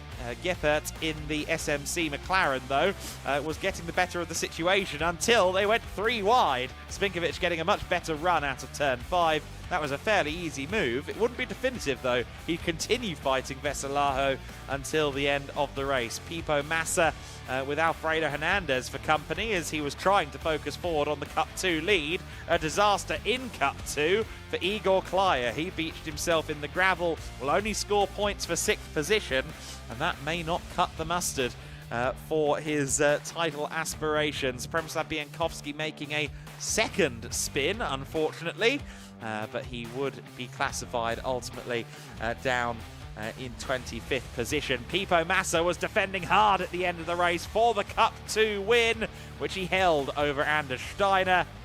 And celebrations for Guy Albag, the winner for Antonelli Motorsport. The first time, I think, that Antonelli have won in the GT Winter Series. Albag, the number 64 car, at the top of the tree. Ignazio Zanon in 2nd position, ahead of Kenneth Heyer for SR Motorsport by Schnitzelhaub, whose podium finish puts them on equal terms in the championship fight. Severin Mazur in 4th, ahead of Simon Orange for Orange Racing by JMH. That gap then now nullified.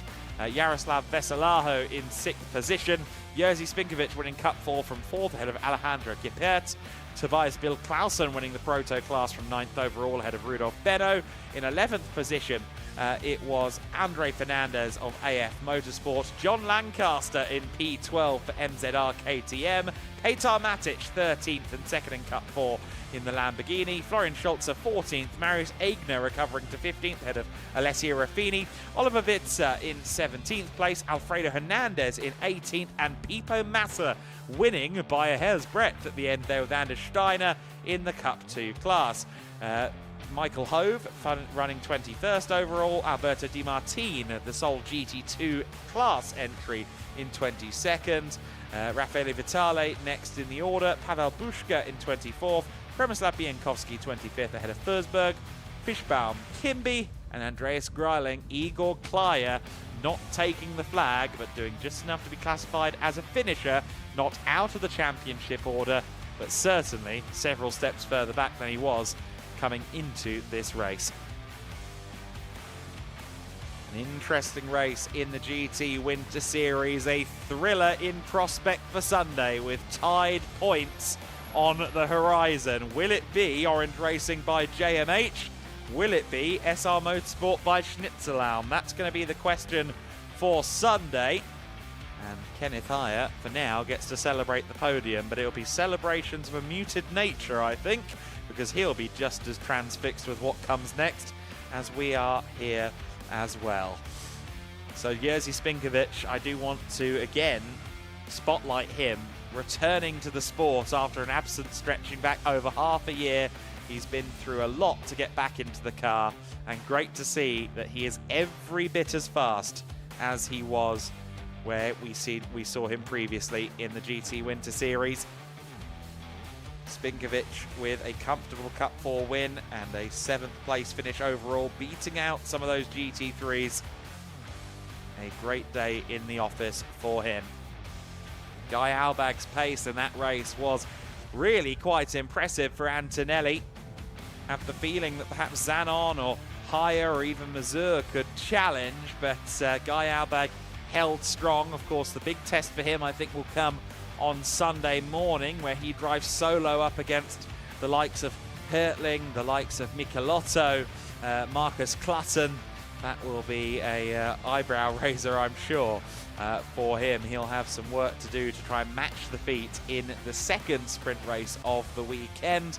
Of course, he'll be driving solo in the third and final race of the weekend. Tensions high coming into Sunday. And Kenneth Hyatt, who has done this all before, of course, has fought for many championships over the years. Even he, I think, will be a little bit preoccupied with the maths.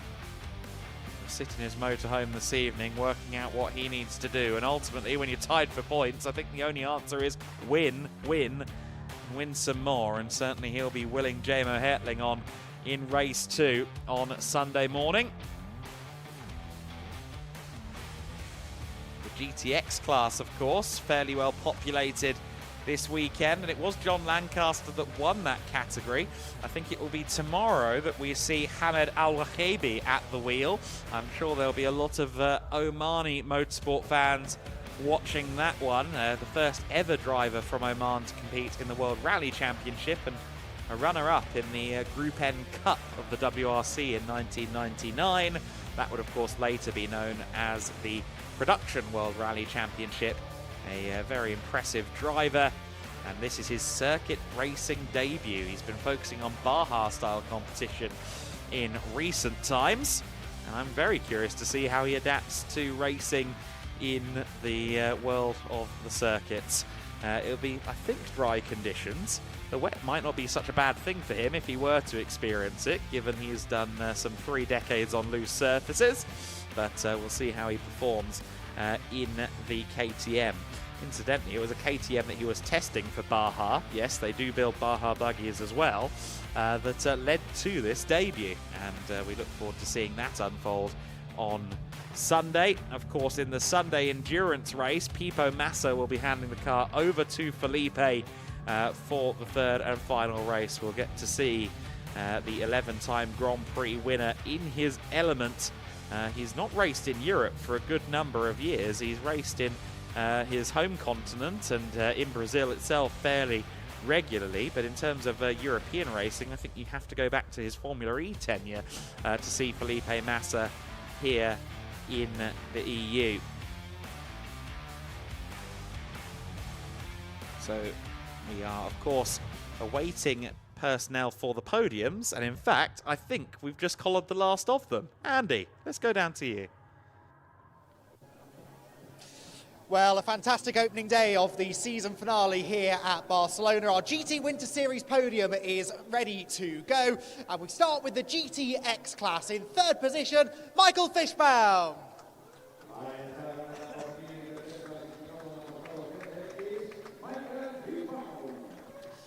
He heads to the third step of the podium. Second position in GTX, Marius Aigner.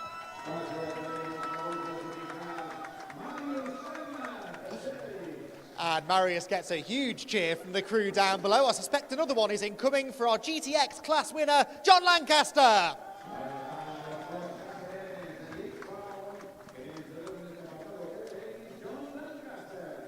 And John climbs to the top step of the podium. We have got Mark and Stefan once again from GEDLICH Racing team, along with our Pirelli representative Florencio, to hand the trophies out to our GTX winners.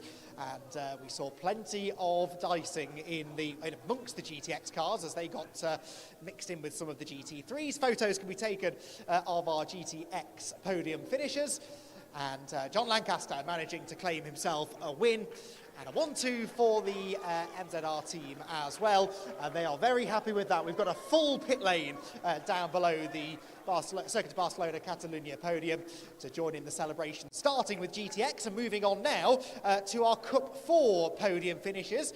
And once again, we've got two drivers from the same team to introduce. In third position in Cup 4 for Autosport Racing, Alessio Ruffini.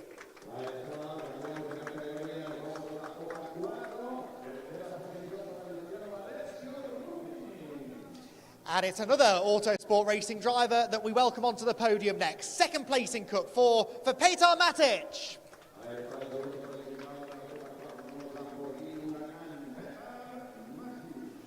Who shakes the hand of his Autosport Racing teammate. The race win, though, goes to Unique Racing. What a return to GT Winter Series competition for our Cup 4 winner, Jerzy Spinkovic.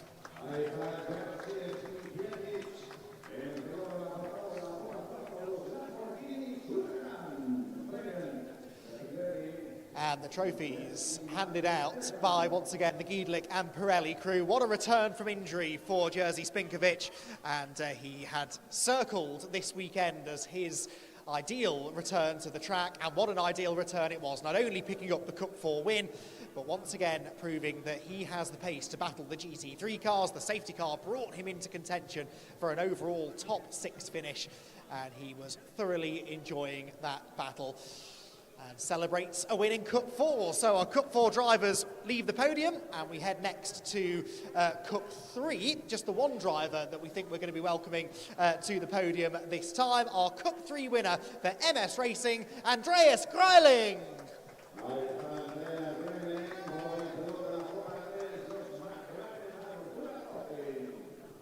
And out comes the winner's trophy for Andreas, who is basking in the adoration of the crowd down below. Oh, wait there a second. We've got photos to be taken. Still get back on the top step, Andreas. He's very keen to leave and begin his celebrations, but the GEDLICH team are here to capture the moment of his victory in Cup 3, the McLaren Artura Trophy category. Cup 2 next, a dramatic race in Cup 2, a championship-defining one for Igor Klyer, who does not make it onto the podium. We do, though, welcome our third-place finisher, Pavel Bushka.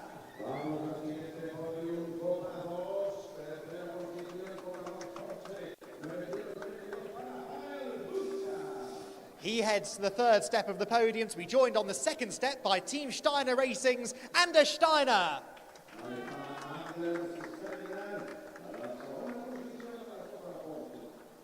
And Anders Steiner, who led early on, lost the lead in the latter going, though, and that means that it's AF Motorsport celebrating the victory with Pipo Massa.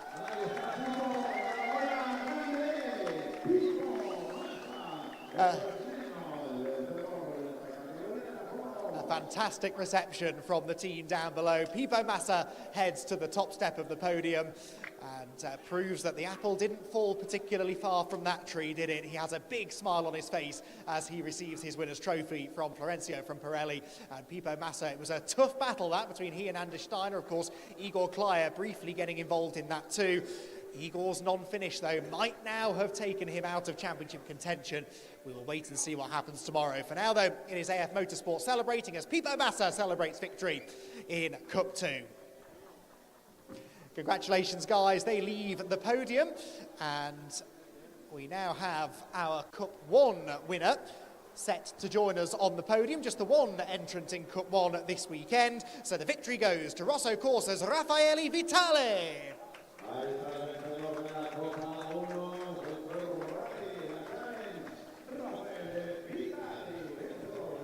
On to the top step of the podium he will go, and again receives a winner's trophy. He's leaving before he even gets the trophy, let alone has his photo taken by Laurie Southern, our GEDLICH Racing photographer. Now he does pose for the cameras, and Raffaele gets the Cup 1 Ferrari home in one piece and takes a trophy home with him as a result. We will now move on to GT2, where once again we have just the one driver to welcome onto the podium. The GT2 victory goes to NM Racing Team's Alberto De Martin.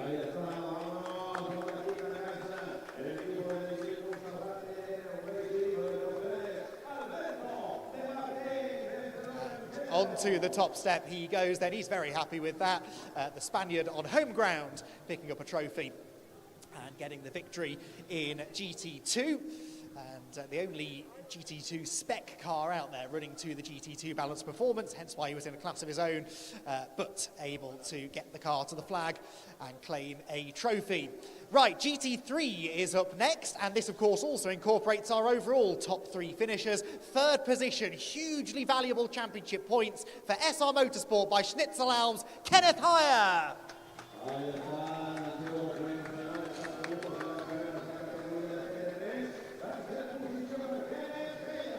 And Kenneth stands on the third step of the podium. It's the second step for VSR's Lamborghini of Ignazio Zanon.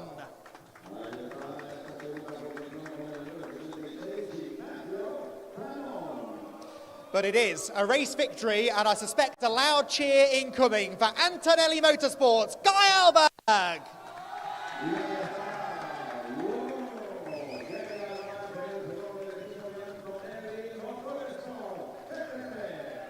And that is a huge cheer, not only from the AKM squad, but lots of the Rodin team, including our Formula Winter Series champion, I noticed down there, joining in the celebrations as Guy Alberg holds the trophy aloft and celebrates victory in the opening race of the weekend in very tricky conditions. 2 Mercedes AMGs on the GT3 podium, and whilst Guy Alberg is stealing the limelight slightly, let it not be forgotten what an important result that was from Kenneth Heyer to claim third position, outscoring his championship rival and leading us to a tie in the points going into the final day of competition tomorrow. Congratulations, guys. Well done, Kenneth. An important result that for the SR Motorsport driver. One last podium to be conducted, and this is for the Proto class. Second position for Michael Hove.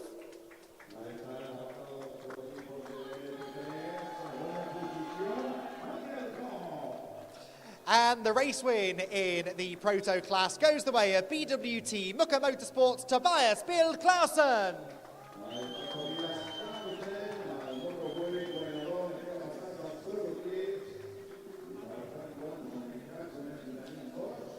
And now the final lot of trophies are handed out, and we have Jan and Mark from GEDLICH Racing to hand those trophies out to our Proto top 2 finishers.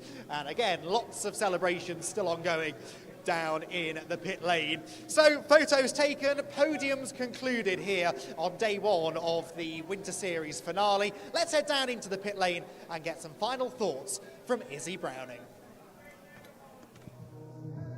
Oh, thank you, Andy. What a day it has been here in Barcelona, and we get to go again tomorrow. I mean, it's given us just about everything, hasn't it? The Formula Winter Series, the team's title still to be decided, but Rodin taking a 1-2-3 to start things off nicely here in Barcelona. And then the GT4s, well, what a race they gave us. Charlie Hart doing a fantastic job. And then tomorrow it will be this year's champion Enrico Federer versus last year's champion Mackenzie Cresswell. And then the big one, the GT Winter Series, the two contenders coming into the final day of the season on equal points. It could not be set up better. Make sure you join us. It's going to be a fantastic season finale. Join us from 8:45 tomorrow morning local time. We are racing in the Formula Winter Series for the second weekend. 1.3 seconds it does get a mighty run outside of the final corner.